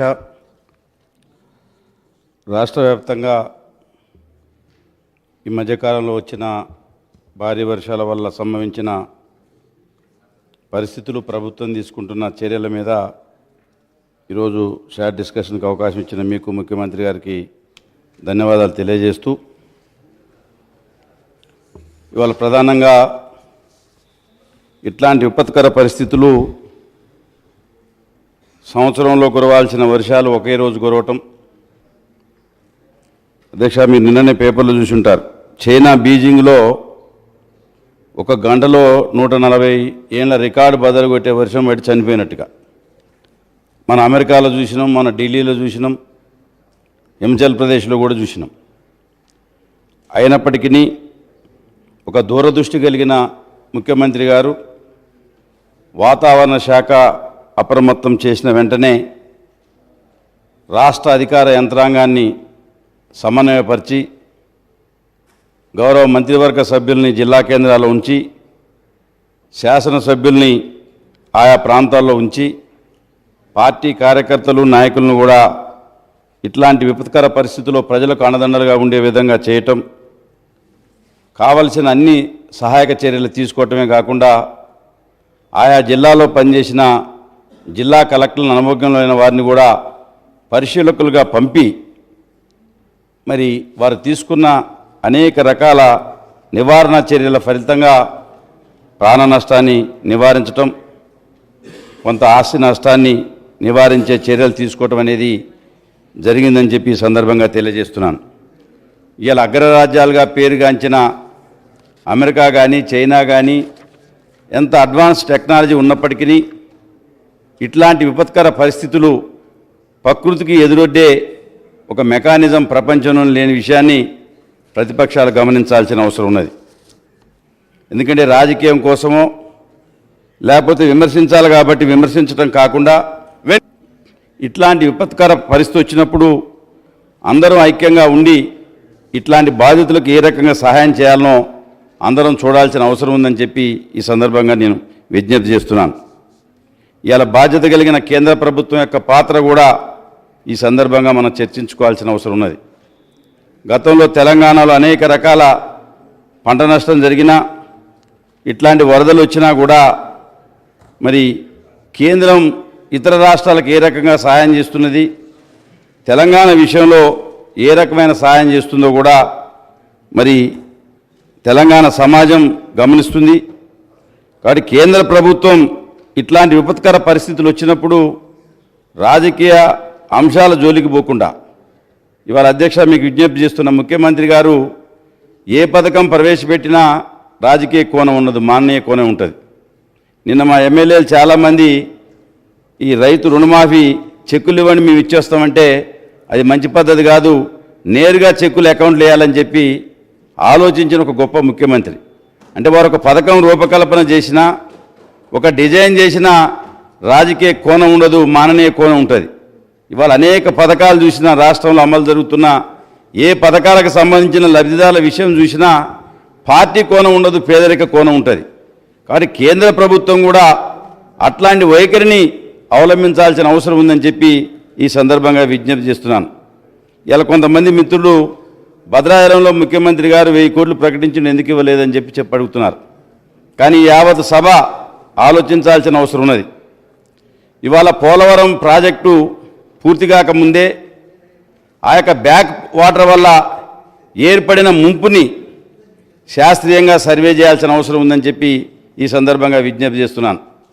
ఇవాళ భద్రాచలం ప్రాంతంలో మనం కొంత కరకట్టలు కట్టాలన్నా 2 రాష్ట్రాల అంతర్రాష్ట్రాలకు సంబంధించిన తెలంగాణ భూభాగం, ఆంధ్ర భూభాగం ఉంది. ముఖ్యమంత్రి గారు భద్రాచలం వచ్చినప్పుడు ఒక నిపుణుల కమిటీని వేసి ఏ విధంగా భద్రాచలం ప్రాంతంలో అటు పినపాక కానీ ఇటు భద్రాచలం కానీ శాశ్వత నివారణ చర్యలు చేయాలనో ఆల్రెడీ ఒక నిపుణుల కమిటీని ఇరిగేషన్ శాఖ అధికారులతో వేయటం జరిగింది. కానీ మనం తెలంగాణ ఈ హౌస్ కానీ సమాజం కానీ గుర్తుంచుకోవాల్సిన అవసరం, కేంద్ర ప్రభుత్వం యొక్క పాత్ర కూడా ఇందులో ఇమిడి ఉంది. ఇవాళ పోలవరం యొక్క అథారిటీ బాధ్యత కూడా ఉందని చెప్పి ఈ సందర్భంగా నేను విజ్ఞప్తి చేస్తున్నాను. ఇవాళ ఇప్పటికే ఫుల్ ప్లెడ్జ్లో గేట్ల నిర్మాణం పెట్టకముందే, ఆ ప్రాజెక్టు పూర్తి కాకముందే అక్కడున్న మరి రాక్ఫీల్డ్ డ్యామ్ వల్ల ఇప్పటికీ ఆ ఒక బ్యాక్ వాటర్ ప్రభావం ఇవాళ శ్రీరాముని కూడా కాపాడుకోలేని పరిస్థితి వస్తున్నది. కాబట్టి కేంద్ర ప్రభుత్వం పోలవరం అథారిటీ ఇవాళ వాళ్ళ కింద ఉండి ఈ రకమైన మరి ముందు చూపు లేకుండా ఏ ప్రాంతం ఎంత మునుగుతుందో, ఎంత జనాభాకు నష్టం జరుగుతుందో ఒక ఆలోచన చేయకుండా వాళ్ళ వల్ల జరుగుతున్న నష్టాన్ని ఇవాళ పూడ్చి భద్రాచలం ప్రాంతాన్ని కాపాడాల్సిన బాధ్యత పోలవరం అథారిటీ కేంద్ర ప్రభుత్వం మీద కూడా ఉన్నది.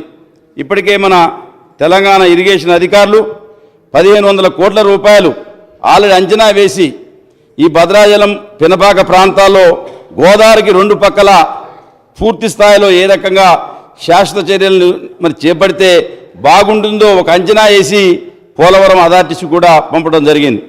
బహుశా 2 రోజుల క్రితమే మన ఇరిగేషన్ శాఖ అధికారులు కూడా కేంద్ర జల సంఘానికి పోలవరం అథారిటీ కూడా ఒక లేఖ రాశారు. ఎందుకంటే మీరు నీళ్లు వదిలేటప్పుడు ఏ రకంగా డిశ్చార్జెస్ ఉన్నాయి, నిల్వలు ఎంతలు ఉండాలి, ఏ రకమైన పరిస్థితి చూస్తే తెలంగాణ భూభాగం ప్రజలు ముంపుకు గురిగారో మరి పూర్తిగా మరి ఇది అవగాహనతో చేయాల్సిన అంశం కూడా ముడిపడి ఉంది. పోలవరం ప్రాజెక్టు మేము మన వ్యతిరేకం కాకపోయినా మన రాష్ట్ర యొక్క ఇరిగేషన్ ప్రాజెక్టుల మీద వ్యతిరేకం కాదు, కానీ వాళ్ళ యొక్క బ్యాక్ ఫ్యాడ్ వల్ల ఆ యొక్క ఆనకట్ట పెంపు వల్ల జరుగుతున్న తెలంగాణ ప్రాంతానికి ఏర్పడుతున్న ముప్పు కానీ అక్కడ ఉన్న ఆదివాసులకు జరుగుతున్న అన్యాయం మీద కూడా కేంద్ర ప్రభుత్వం జోక్యం చేసుకుని ఇది సమన్వయంతో వ్యవహరించాల్సిన అవసరం ఉందని చెప్పి సందర్భంగా విజ్ఞప్తి చేస్తున్నాను. అదే మరి భద్రాచలంలో ఇది ప్రధానమైన ఒక సమస్య కాబట్టి ముఖ్యమంత్రి గారు ఏదైతే ప్రకటించారో కొన్ని ప్రతిబంధకాలు ఉన్నాయి, కొంత అవరోధం ఉన్నది.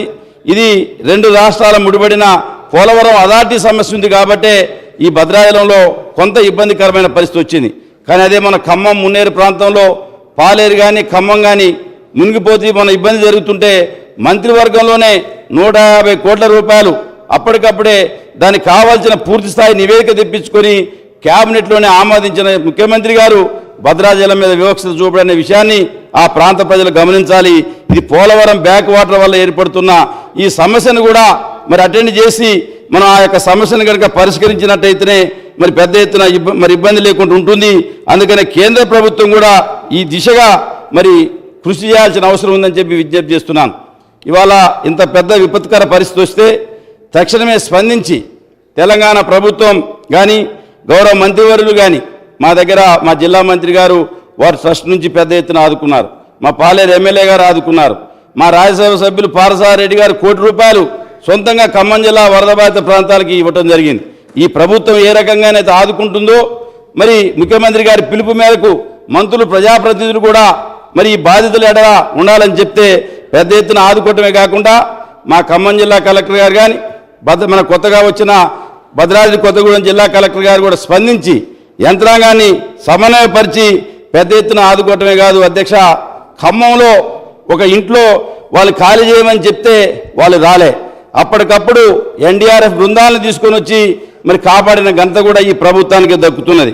అంటే ఒక ముందు చూపు వల్ల ఈరోజు ఈ యొక్క వరదలు విపత్కర పరిస్థితుల్లో ప్రజలను ఆదుకునే దానికోసం ముఖ్యమంత్రి గారు తీసుకున్న విజన్ ఎప్పటికప్పుడు యంత్రాంగాన్ని సమన్వయపరిచి మంత్రివర్గ సభ్యుల్ని జిల్లా కలెక్టర్లని రాష్ట్ర సచివాలయంలో ఒక కంట్రోల్ రూమ్ ఏర్పాటు చేసి జిల్లా స్థాయిలో ఏర్పాటు చేసి పోలీస్ సిబ్బందిని సమన్వయం చేసి రాష్ట్ర సిఎస్ గారి నుంచి దానికి సంబంధించిన కార్యదర్శి గారి మొదలు కింది స్థాయి సిబ్బంది ఇంత పర్యవేక్షణ ఉండబట్టే ఇలా పారిశుద్ధ్యంలో విషయంలో కానీ వరదల వల్ల ఉత్పన్నమైన మెడికల్ అండ్ హెల్త్ డిపార్ట్మెంట్ కూడా ప్రతి ఇంటింటికి వెళ్ళి మరి జ్వర సర్వే జరిపి అక్కడ అంటురోగాలు ప్రబలకుండా ఆ ప్రాంతాన్ని పారిశుద్ధ్యం చేయటం కానీ ఇతర ప్రాంతాల నుంచి పెద్ద ఎత్తున సిబ్బందిని పిలిపించి ఈ యొక్క మరి ప్రభావిత ప్రాంతాల్లో పారిశుద్ధ్యం విషయంలో కానీ వైద్యానికి సంబంధించిన మెడికల్ అండ్ డిపార్ట్మెంట్ కూడా పెద్ద ఎత్తున కృషి చేయబట్టే ఈరోజు విష జ్వరాలు ప్రబలకుండా కానీ అక్కడ ఏ రకమైన ఇబ్బంది లేకుండా మరి ముందు చూపుగా ప్రభుత్వం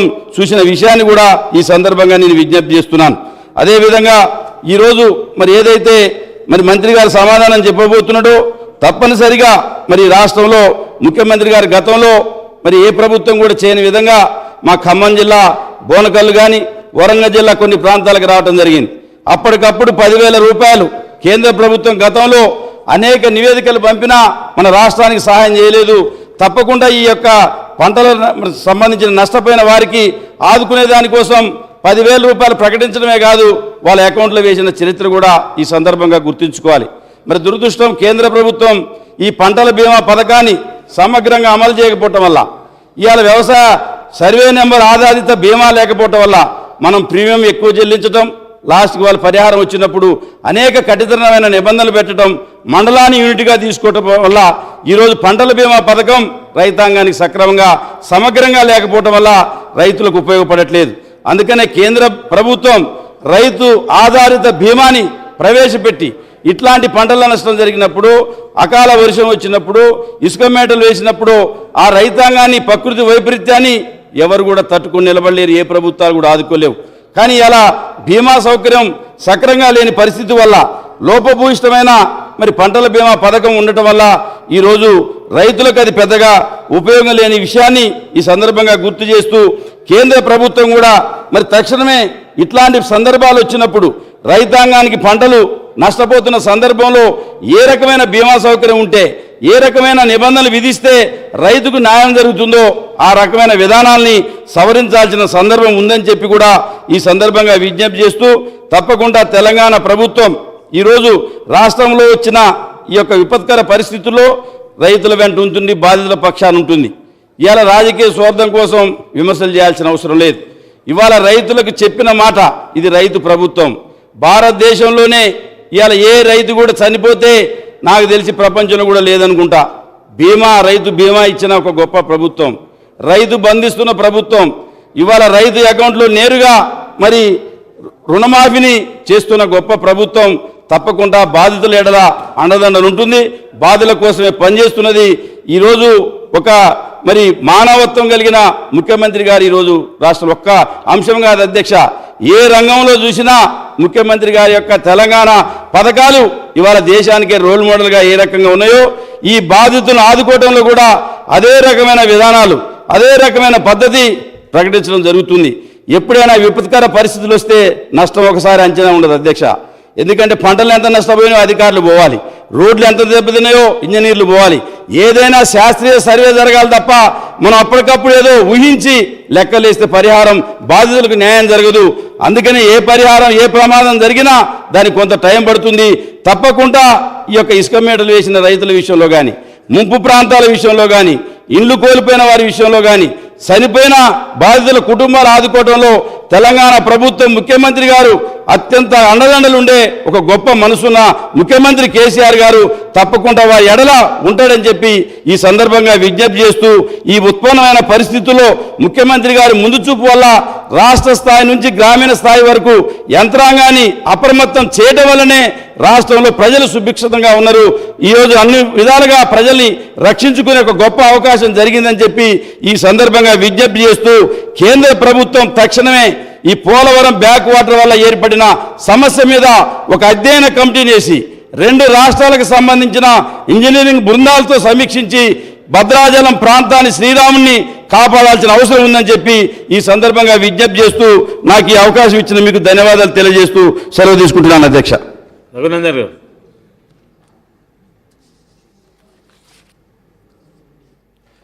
అధ్యక్ష, గత నెలలో రాష్ట్రంలో కురిసినటువంటి అకాల వర్షాల వల్ల కలిగిన నష్టం, దానివల్ల సంభవించినటువంటి ప్రకృతి వైపరీత్యాల దృష్ట్యా ప్రజల్ని ఏ రకంగా ఆదుకోవాలనేటువంటి అంశానికి సంబంధించి జరుగుతున్నటువంటి చర్చలో నాకు మాట్లాడడానికి అవకాశం ఇచ్చినందుకు మీకు ధన్యవాదాలు అధ్యక్ష.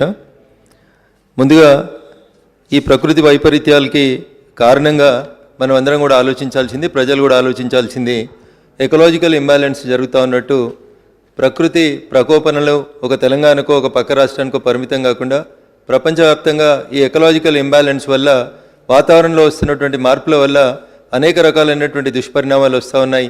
దానివల్లనే ఇట్లాంటి వరదలు అకాలంగా చెప్పాపెట్టకుండా సీజన్ కానప్పుడు వస్తున్నటువంటి వరదల వల్ల ప్రభుత్వాలు ప్రిపేర్డ్గా లేనటువంటి సందర్భం, అంటే ఇప్పుడు ఇంత వర్షం పడుతుందని ఎక్స్పెక్ట్ చేయనటువంటి సందర్భం లోపల వస్తున్నటువంటి వీటన్నింటిని కూడా మనం ఆలోచించుకోవాలంటే ముందు ఎకలాజికల్ ఇంబ్యాలెన్స్ ఎక్కడ జరుగుతూ ఉంది, పర్యావరణం ఎందుకు దెబ్బతిందా ఉంది, దెబ్బతింటున్నటువంటి పర్యావరణాన్ని రక్షించాల్సినటువంటి బాధ్యత ప్రతి వ్యక్తి మీద ఉందనేటువంటి ఒక మెసేజ్ని ఈ శాసనసభ ద్వారా మనం అందరూ కూడా పంపించాల్సినటువంటి అవసరం ఉంది అధ్యక్ష.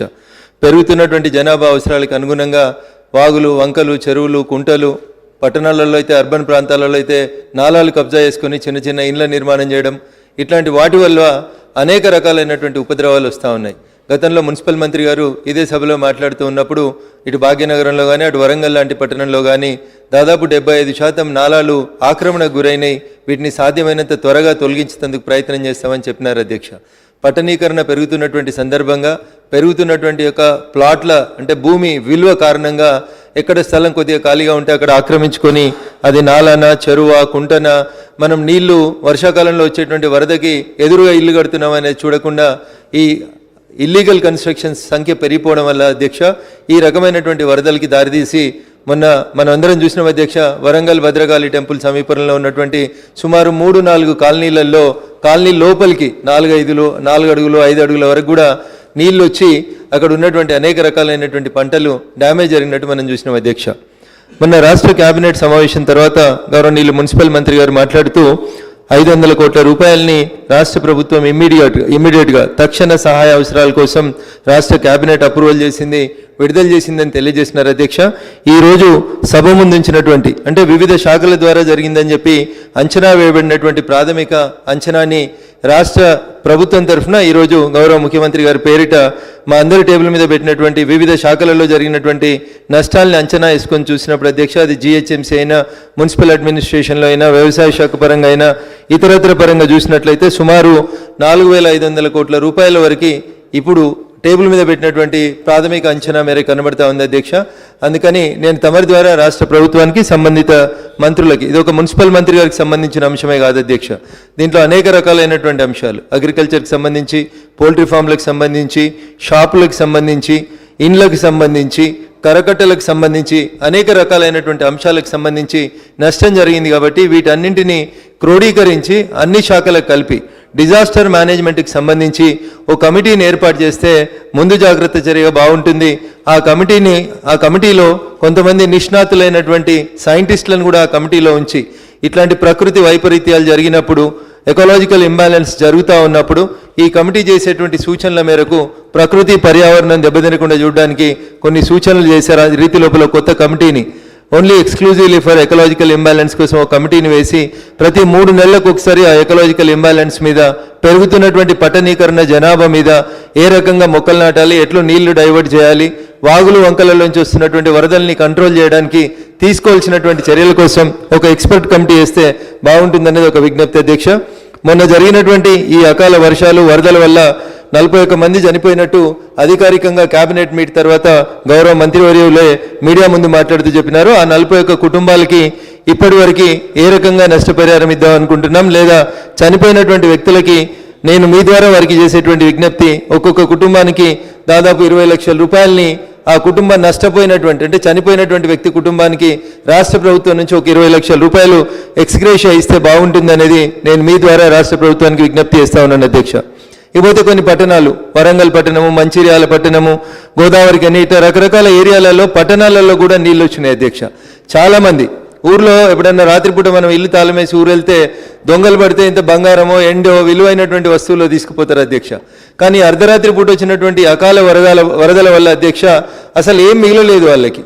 ఇది పోయింది, ఇది ఉన్నది అని లేకుండా బియ్యం పోయినాయి, మంచి నూనె పోయింది, ఉప్పు పోయింది, గ్యాస్ నూనె పోయింది, అసలు ఇంట్లో ఏం లేకుండా దొంగలు పడితేనే కొన్ని మిగులుతాయి. కానీ ఈ వరదల వల్ల అసలు ఏ ఒక్క వస్తువు కూడా ఇంట్లో పనికి రాకుండా అనేక ప్రాంతాలలో నష్టం జరిగింది. దీన్ని ఒక శాస్త్రీయ పద్ధతి లోపల అధ్యయనం చేయాలని చెప్పి నేను మీ ద్వారా ప్రభుత్వానికి అప్పీల్ చేస్తా ఉన్నాను అధ్యక్ష. మంచిర్యాల లాంటి ప్రాంతంలో లేదా కాళేశ్వరం ప్రాజెక్టు కడుతున్నటువంటి ప్రాంతం లోపల కొంత బ్యాక్ వాటర్ వల్ల ప్రతి సంవత్సరం కూడా కొన్ని 100 ఎకరాల లోపల భూమి మునుగుతా ఉందని చెప్పి సుందిల్లా, అన్నారం, మేడిగడ్డ ప్రాంతం లోపల ఇట్లాంటి వరదలు వచ్చినప్పుడు బ్యాక్ వాటర్ ఎక్కువ పెరిగి అక్కడ ఉండేటువంటి రైతులకి, పంట వేసుకున్నటువంటి రైతులకి తమ భూమి మునిగిపోతుందని రైతులు పలు దఫాలుగా ప్రభుత్వానికి, జిల్లా కలెక్టర్ గారికి అయ్యా మా భూమిని కూడా తీసేసుకొని మాకు ఎంతో కొంత నష్టపరిహారం ఇస్తే ఇలా ప్రతి సంవత్సరం మేము నష్టపోయేటువంటి ఇబ్బంది రాకుండా ఉంటుందని చెప్పి విజ్ఞప్తి చేస్తా ఉన్నారు. కాబట్టి సుందిల్ల, అన్నారం, మేడిగడ్డ ఈ ప్రాంతాల లోపల బ్యాక్ వాటర్లో మునిగిపోతున్నటువంటి భూముల్ని కూడా ప్రభుత్వమే ల్యాండ్ అక్విజిషన్ కింద చేపట్టినట్లయితే కొంత రైతన్నలకి టెంపరీ లేదా శాశ్వత ప్రాతిపదికన వాళ్ళకి ప్రత్యామ్నాయ ఏర్పాట్లు చూపించినట్లయితే ఆ ప్రాంతంలో ఉండేటువంటి రైతులను ఆదుకోవడానికి ఒక అవకాశం కలిగినట్టు సహాయపడినట్టు ఉంటుంది అధ్యక్ష. ఇక పంట నష్టం విషయానికి వచ్చినప్పుడు అధ్యక్ష ఒక్కొక్క రకమైనటువంటి రిపోర్ట్ ఒక్కొక్క రకంగా వచ్చింది అధ్యక్ష. మొన్న కేంద్ర ప్రభుత్వం జరుగుతున్నటువంటి పరిణామాల పట్ల 31వ తారీఖు రోజు వెంటనే కేంద్ర కమిటీని ఒకదాన్ని ఎన్డీఆర్ఎఫ్కు అనుబంధంగా పనిచేస్తున్నటువంటి కైలాస్ సత్యార్థి అనేటువంటి ఒక సీనియర్ అధికారి నేతృత్వంలో కమిటీని పంపించింది అధ్యక్ష.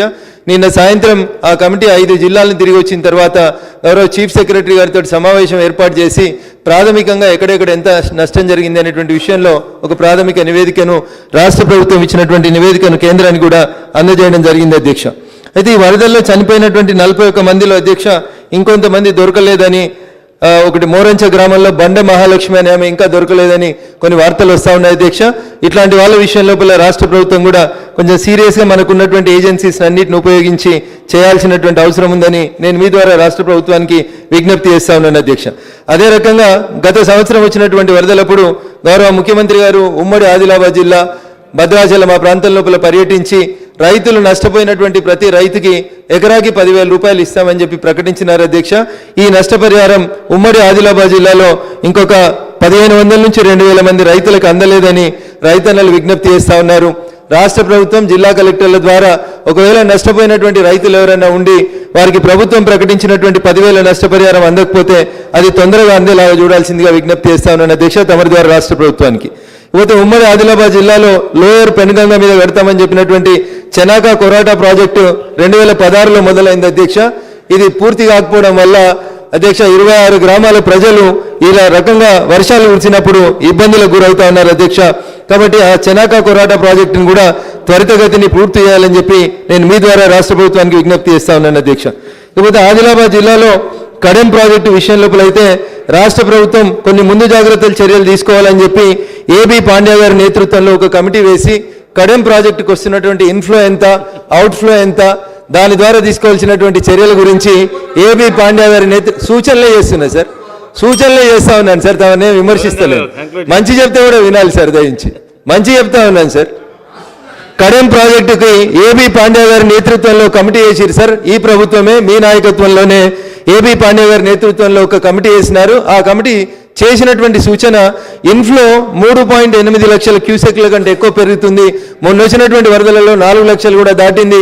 కొన్ని గేట్లు ఓపెన్ కాక ఇబ్బంది అయింది. కాబట్టి ఆ ఏబీ పాండ్యా కమిటీ రికమెండ్ చేసినటువంటి రీతి లోపల ఆ గేట్ల పునరుద్ధరణతో పాటు అక్కడ అదనపు స్పిల్వే కోసం ఏర్పాట్లు చేయాలని చెప్పి ఏబీ పాండ్యా కమిటీ ఒక నివేదిక ఇచ్చింది.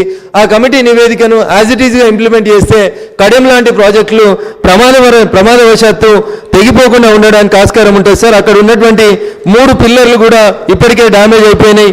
ఏ నిమిషమైనా అక్కడ ఇబ్బందులు వస్తాయనేటువంటి ఒక పరిస్థితి వచ్చింది సార్. కాబట్టి దానికి ఒక శాశ్వత పరిష్కారం చూపించాలని రాష్ట్ర ప్రభుత్వానికి నేను మీ ద్వారా విజ్ఞప్తి చేస్తా ఉన్నాను అధ్యక్ష. చివరిగా అధ్యక్ష, ఎక్కడైతే రైతులు నష్టపోయిందో గతంలో ముఖ్యమంత్రి గారు తిరిగినట్టు పోయిన సంవత్సరం వారు ప్రకటించినట్టు 1 ఎకరా నష్టపోయినటువంటి రైతులకు 10,000 ఏ రకంగా ఇచ్చిండ్రో ఇప్పుడు కూడా పంట నష్టం జరిగినటువంటి రైతన్నలకి దయచేసి వెంటనే ఆ 10,000 రూపాయల ఆర్థిక సహాయాన్ని అందజేయాలని మీ ద్వారా వారికి విజ్ఞప్తి చేస్తూ వరంగల్, మంచిర్యాల, ఇతర పట్టణాలతో పాటు గ్రామాలలో ఎక్కడైతే ఇళ్లకు నీరు వచ్చి మొత్తం వస్తువులు పాడైపోయినాయో వారికి వెంటనే ఇమీడియట్ రిలీఫ్ కింద ఒక 50,000 రూపాయలు ఇస్తే ఉప్పు, పప్పు, గ్యాస్ నిండో, సిలిండర్ కొనుక్కోవడానికి అవకాశం ఉంటుంది అధ్యక్ష. మోరంచపల్లి లాంటి గ్రామాల్లాగా ఎక్కడైతే గ్రామాల్లో పూర్తిగా ఇండ్లు కూలిపోయినాయి అధ్యక్ష, ఇప్పుడు రాష్ట్ర ప్రభుత్వం ఈ నెలలో గృహలక్ష్మి పథకం కింద ఎవరి జాగాలో వాళ్ళు ఇల్లు కట్టుకోవడానికి 3 లక్షల రూపాయలు ఇచ్చేటువంటి కొత్త పథకాన్ని ఏదో ప్రకటిస్తున్నట్టు పేపర్లలో చూస్తా ఉన్నాం అధ్యక్ష. మోరంచపల్లిలో కానీ ఈ 10 జిల్లాలు ఎక్కడైతే వరద వల్ల ఇల్లు కూలిపోయినటువంటి వాళ్ళు ఉన్నారో దయచేసి ఆ 3 లక్షల్ని ఇంకో 2 లక్షలు కలిపి గతంలో 2 BHK కట్టడానికి ఎట్లయితే 5-5.5 లక్షల రూపాయలు ఇచ్చినామో ఈ వరదలలో కూలిపోయినటువంటి ప్రతి ఇల్లుని ప్రభుత్వం ఐడెంటిఫై చేసి వారికి 5 లక్షల రూపాయలు ఇచ్చి వారికి నిలవడానికి ఒక నీడ్ ఇచ్చేలాగా చూడాలని చెప్పి నేను మీ ద్వారా వారికి విజ్ఞప్తి చేస్తూ వరంగల్ భద్రకాళి ప్రాంతం లోపల షాపులు సార్, షాపులకు ఇన్సూరెన్స్ లేదు. అయ్యా మంత్రి గారు, షాపులకు ఇన్సూరెన్స్ లేదు. ఒక్కొక్క షాపులో 20 లక్షల రూపాయల విలువ చేసే ఎలక్ట్రానిక్ వస్తువులు కూడా నీళ్ళు వచ్చి మునిగిపోవడం వల్ల నష్టం జరిగింది అధ్యక్ష. వాటిని కూడా అంచనా వేసి దయచేసి ప్రజలని ఆదుకోమని చెప్పి నేను తమరి ద్వారా వారికి విజ్ఞప్తి చేస్తా ఉన్నాను అధ్యక్ష. మేము ఇస్తున్నటువంటి పాజిటివ్ సూచనలతో పాటు చివరి ఒక మాట అధ్యక్ష, కేంద్ర ప్రభుత్వం ఇంట్రడ్యూస్ చేసినటువంటి ఫసల్ బీమా యోజన పథకం కింద రైతన్నలకి పంట ఇన్సూరెన్స్ చేసి ఉంటే ఈ రకంగా ప్రతిసారి మనం నష్టపోయినప్పుడు 10,000 పరిహారం రాష్ట్ర ప్రభుత్వమే ప్రకటించాల్సినటువంటి పరిస్థితి వచ్చేది ఉండేది కాదు. మెజారిటీ రాష్ట్రాలు ఈ ఫసల్ బీమా యోజనని తమ రాష్ట్రాల్లో అమలు పరుస్తూ ఉన్నాయి. మన రాష్ట్రంలో కూడా దీన్ని అమలు పరచాలి. ఇంకా దానికి ఏమైనటువంటి మెరుగైన సూచనలు ఉన్నట్లయితే ఖచ్చితంగా ఈ శాసనసభలో ఉన్నటువంటి పెద్దలందరి సలహాలు, సూచనల మేరకి దాంట్లో ఇంకేమైనా మాడిఫికేషన్స్ అవసరం ఉంటే కూడా చేయాల్సిందిగా మీ ద్వారా రాష్ట్ర ప్రభుత్వాల పెద్దలందరికీ కూడా విజ్ఞప్తి చేస్తూ జరిగినటువంటి నష్టం విషయం లోపల ఒక నివేదికను వెంటనే రాష్ట్ర ప్రభుత్వం ప్రజల ముందు ఉంచి ఈ పత్తి, పెసర, మొక్కజొన్న, సోయాబీన్, పసుపు, కంది ఈ పంటలకు సంబంధించి కొన్ని గణాంకాలు మా దగ్గర ఉన్నాయి, అవి కరెక్ట్ కాకపోవచ్చు.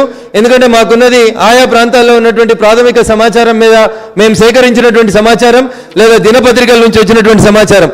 ఇందాక గౌరవ మంత్రి గారు మాట్లాడుతూ ఒక మాట అన్నారు, మీ దగ్గర ఏమైనా గణాంకాలు ఉంటే మాకు పంపించండి, పంపిస్తే తప్పకుండా మేము వెరిఫై చేస్తాం, మా దగ్గర కూడా గణాంకాలు ఉన్నాయని చెప్పినారు అధ్యక్ష. నిన్న సాయంత్రం మేము కేంద్రం నుంచి వచ్చినటువంటి కమిటీ కలిసి రాష్ట్ర ప్రభుత్వం ఇచ్చినటువంటి నివేదికలు, మా దగ్గర ఉన్నటువంటి ప్రాథమిక అంచనాలు కూడా వారి దృష్టికి తీసుకెళ్లడం జరిగింది అధ్యక్ష. కాబట్టి నా విజ్ఞప్తి, ప్రతి సంవత్సరం వరదలు రావడం, ప్రతి సంవత్సరం ఇట్లా నష్టం గురించి ఎంత జరిగింది అనే విషయం లోపల అటు రైతులు ఇటు ప్రజలు నష్టపోవడం అంటే దీనికంటే శాశ్వతంగా ఈ సమస్యను అడ్రస్ చేయడానికి ఓ కమిటీని 6 నెలల లోపనే ఒక కమిటీని నియమించి మళ్ళీ వచ్చే 2-3 నెలల్లో వచ్చేటువంటి ఈ నష్టాన్ని ఏదైతే భాగ్యనగరానికి రాబోతుందని అనుకుంటా ఉన్నామో దాన్ని ప్రివెంట్ చేయడానికి చర్యలు తీసుకోవాల్సిందిగా రాష్ట్ర ప్రభుత్వానికి సూచిస్తూ, ఈ డిజాస్టర్ మేనేజ్మెంట్ కమిటీ లోపల దయచేసి కాళేశ్వరం బ్యాక్ వాటర్ ఒకటి, అదే రకంగా కూలిపోతున్నటువంటి ఇళ్లకి శాశ్వత పరిష్కారం ఒకటి, భద్రాచలం, అదే రకంగా ఎక్కడైతే గతంలో మనం అంతా కూడా మిషన్ కాకతీయ కింద గౌరవ రాష్ట్ర ప్రభుత్వ పెద్దలందరూ కూడా చెరువులు కుంటల్ని బాగా వరకు రిపేర్ చేపించి ప్రభుత్వం దాన్ని కొంత సక్సెస్ఫుల్గా తీసుకొచ్చేటువంటి ప్రయత్నం జరిగింది అధ్యక్ష. అయినప్పటికీ కూడా మొన్న మోరంచపల్లి కానీ ఆ పక్కన ఉన్నటువంటి కొండాయి గ్రామం లోపల వచ్చినటువంటి వరదల కారణం ఏంటంటే ఆ చెరువు కట్టలు వీక్గా ఉండడం వల్ల కొన్ని చెరువు కట్టలు తెగిపోయి అర్ధరాత్రి పూట వరదలు వచ్చినట్టు కనబడతా ఉంది అధ్యక్ష. అందుకని మళ్ళొకసారి గతంలో మిషన్ కాకతీయ కింద రిపేర్ చేయబడినటువంటి చెరువులు కుంటలు కాకుండా ఇంకా మిగిలిపోయినవి ఏమైనా ఉంటే యుద్ధ ప్రాతిపదికన చెరువులు కుంటలు అన్నింటినీ కూడా మిషన్ కాకతీయ కింద మళ్ళీ రిపేర్ చేయాలి.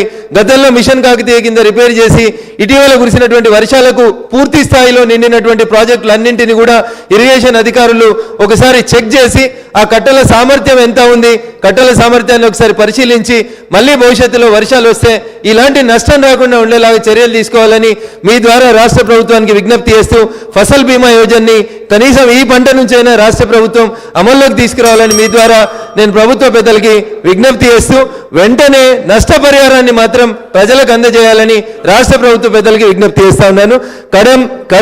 కడెం ప్రాజెక్టు నిర్వహణని యుద్ధ ప్రాతిపదికన మంత్రి గారు మంత్రుల సబ్ కమిటీ వెళ్ళి పరిశీలించి కాపాడాలని చెప్పి కూడా నేను మీ ద్వారా వరకు విజ్ఞప్తి చేస్తాను అధ్యక్ష.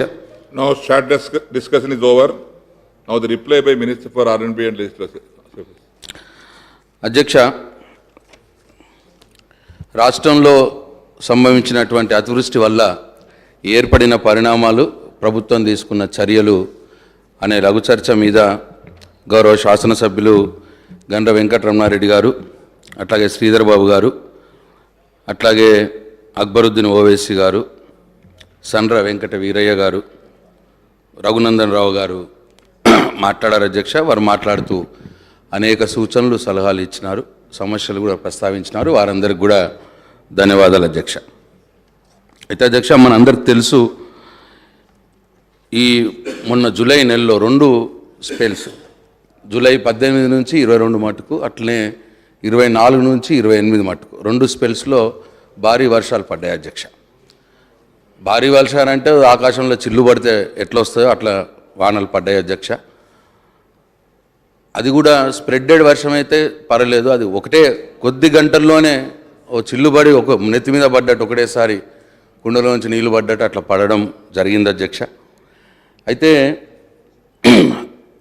అప్పుడు అది నా నియోజకవర్గంలో మొట్టమొదలు అంటే 24th నాడు నా నియోజకవర్గంలో నా సొంత మండలం వేల్పూర్ గ్రామము మండలం మీదనే 46 సెంటీమీటర్స్ పడ్డది అధ్యక్ష 6 గంటల కాలంలో. అయితే నాకు రాత్రి 24th నాడు 9 గంటలకు స్టార్ట్ అయితే 10-11 గంటలకు అక్కడి నుంచి నాకు ఫోన్ స్టార్ట్ అయినాయి.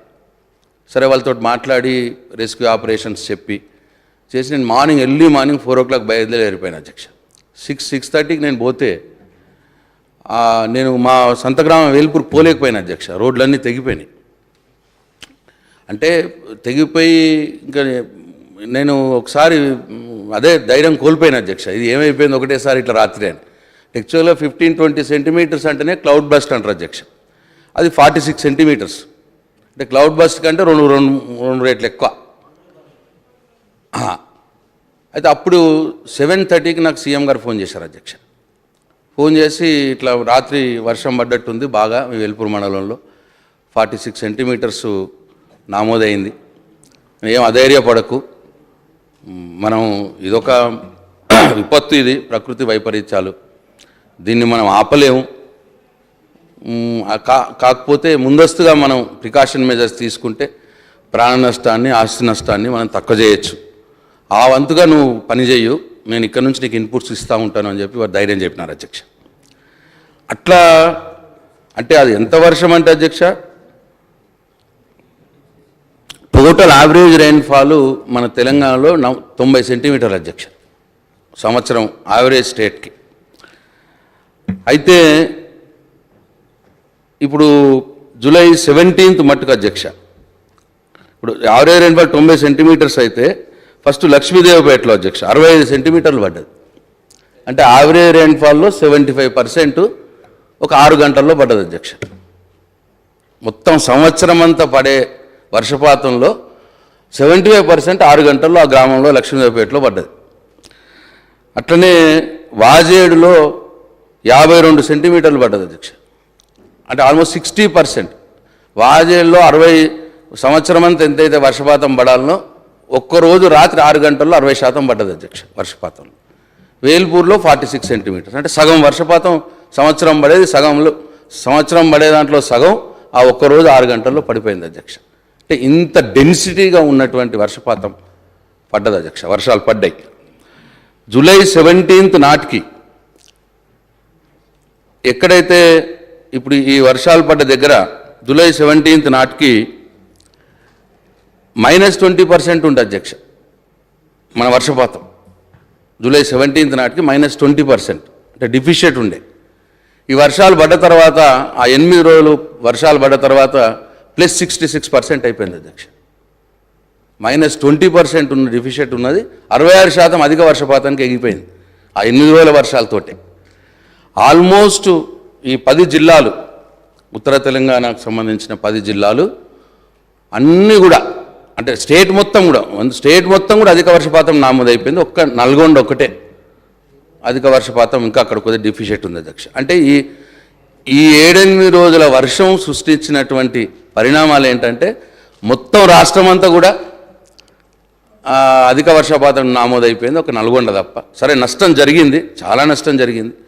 ఒక లాభం కూడా ఏంటంటే డిఫిషియన్సీ ఉన్న ఏరియాలో చెరువులు నిండినాయి, డిఫిషియన్సీ ఉన్న రిజర్వాయర్స్ కూడా నిండినాయి అధ్యక్ష. అది కూడా జరిగింది కొన్ని జిల్లాల్లో. అట్లా అధ్యక్ష, సరే ముఖ్యమంత్రి గారు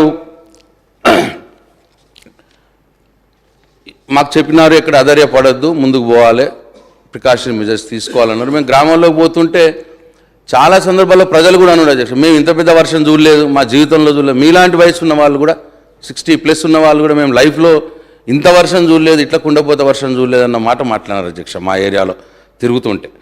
అందుకే ముఖ్యమంత్రి గారు అందరినీ కూడా, అధికారుల్ని, ఎమ్మెల్యేలని, మంత్రుల్ని, ప్రజాప్రతినిధుల్ని అందరినీ కూడా సమన్వయం చేసి ముందుకు పోవాలని చెప్పి 24/7 మానిటరింగ్ చేశారు అధ్యక్ష.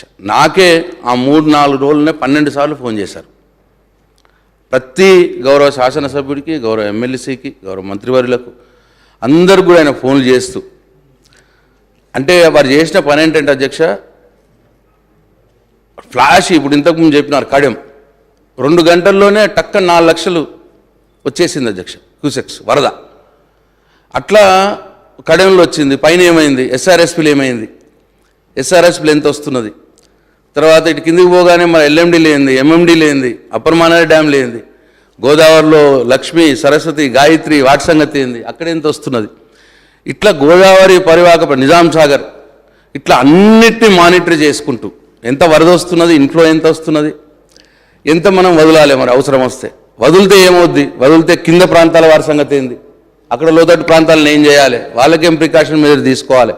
వర్షం ఆల్రెడీ పడుతున్నది, అక్కడ ఒక యాంగిల్, వర్షం పడుతుంది, ఎక్కువ వరదలు వచ్చేసినాయి, అక్కడ ప్రజలు ఇబ్బంది పడుతున్నారు, ఒక యాంగిల్. ఈ ప్రాజెక్టులు నిండిపోయి ప్రాజెక్టు వదిలితే ఆ నీళ్ళు ఎటుపోవాలి, అక్కడేం జరుగుతుంది, అక్కడేం చేయాలనేది ఇంకో యాంగిల్. ఇట్లా మల్టిపుల్ యాంగిల్లో ముఖ్యమంత్రి గారు 24/7 మానిటర్ చేస్తూ, మా అందరికి సూచనలు ఇస్తూ, అధికారిక సూచనలు ఇస్తూ వారు మానిటరు చేసినారు. కాబట్టి అధ్యక్ష, ప్రాణ నష్టం కానీ ఆస్తి నష్టం కానీ ఎక్కువ జరగకుండా ఇవాళ కాపాడుకోగలిగినామని చెప్పి ఈ సందర్భంగా నేను మీ ద్వారా ఈ సభకు అట్నే రాష్ట్ర ప్రజలకు కూడా నేను మనవి చేస్తూ ఉన్నా. లోతట్టు ప్రాంతాల్లో ఎటువంటి సహాయక చర్యలు తీసుకోవాలి, లేదు ఎక్కడన్నా అంటే రెస్క్యూ ఆపరేషన్స్ ఎక్కడ జరగాలి, ఇవన్నిటిని కూడా ఆయన సొంతంగా మానిటర్ చేస్తూ అధ్యక్ష 8 ఎన్డీఆర్ఎఫ్ టీంలు నోట్లో కూడా పెట్టినాం. నేను బ్రీఫ్గా చెప్పేస్తాను. 8 ఎన్డీఆర్ఎఫ్ టీంలని ఒక 4 బోట్లతో కూడిన టీమ్స్ను పెట్టి అధ్యక్ష రెస్క్యూ ఆపరేషన్స్ చేసినారు.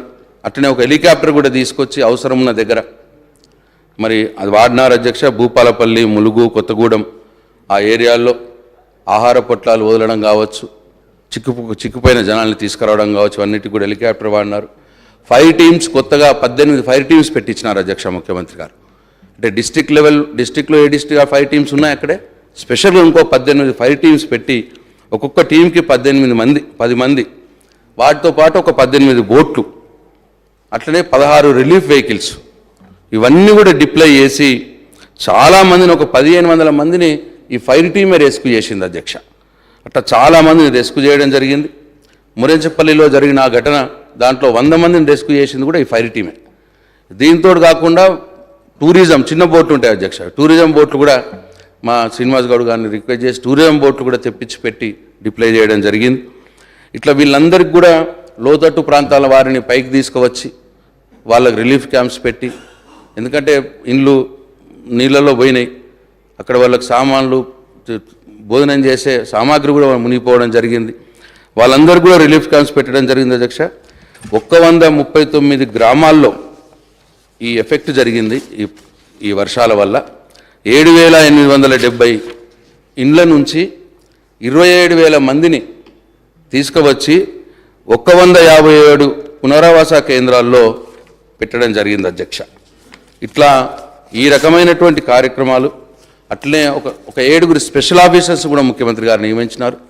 అంటే ఆ 7 స్పెషల్ ఆఫీసర్స్ ఎవరంటే ఆయా జిల్లాల్లో వారు ఇంతకుముందు కలెక్టర్గా పనిచేసి ఇంకా వేరే హోదాల్లో పనిచేసి ఆ జిల్లా భౌగోళిక స్వరూపం వాళ్ళకి తెలిసి ఉండి ఆ రోడ్స్ కనెక్టివిటీ తెలుసున్న ఆఫీసర్స్ని స్పెషల్గా డిప్లాయ్ చేసి కలెక్టర్స్కు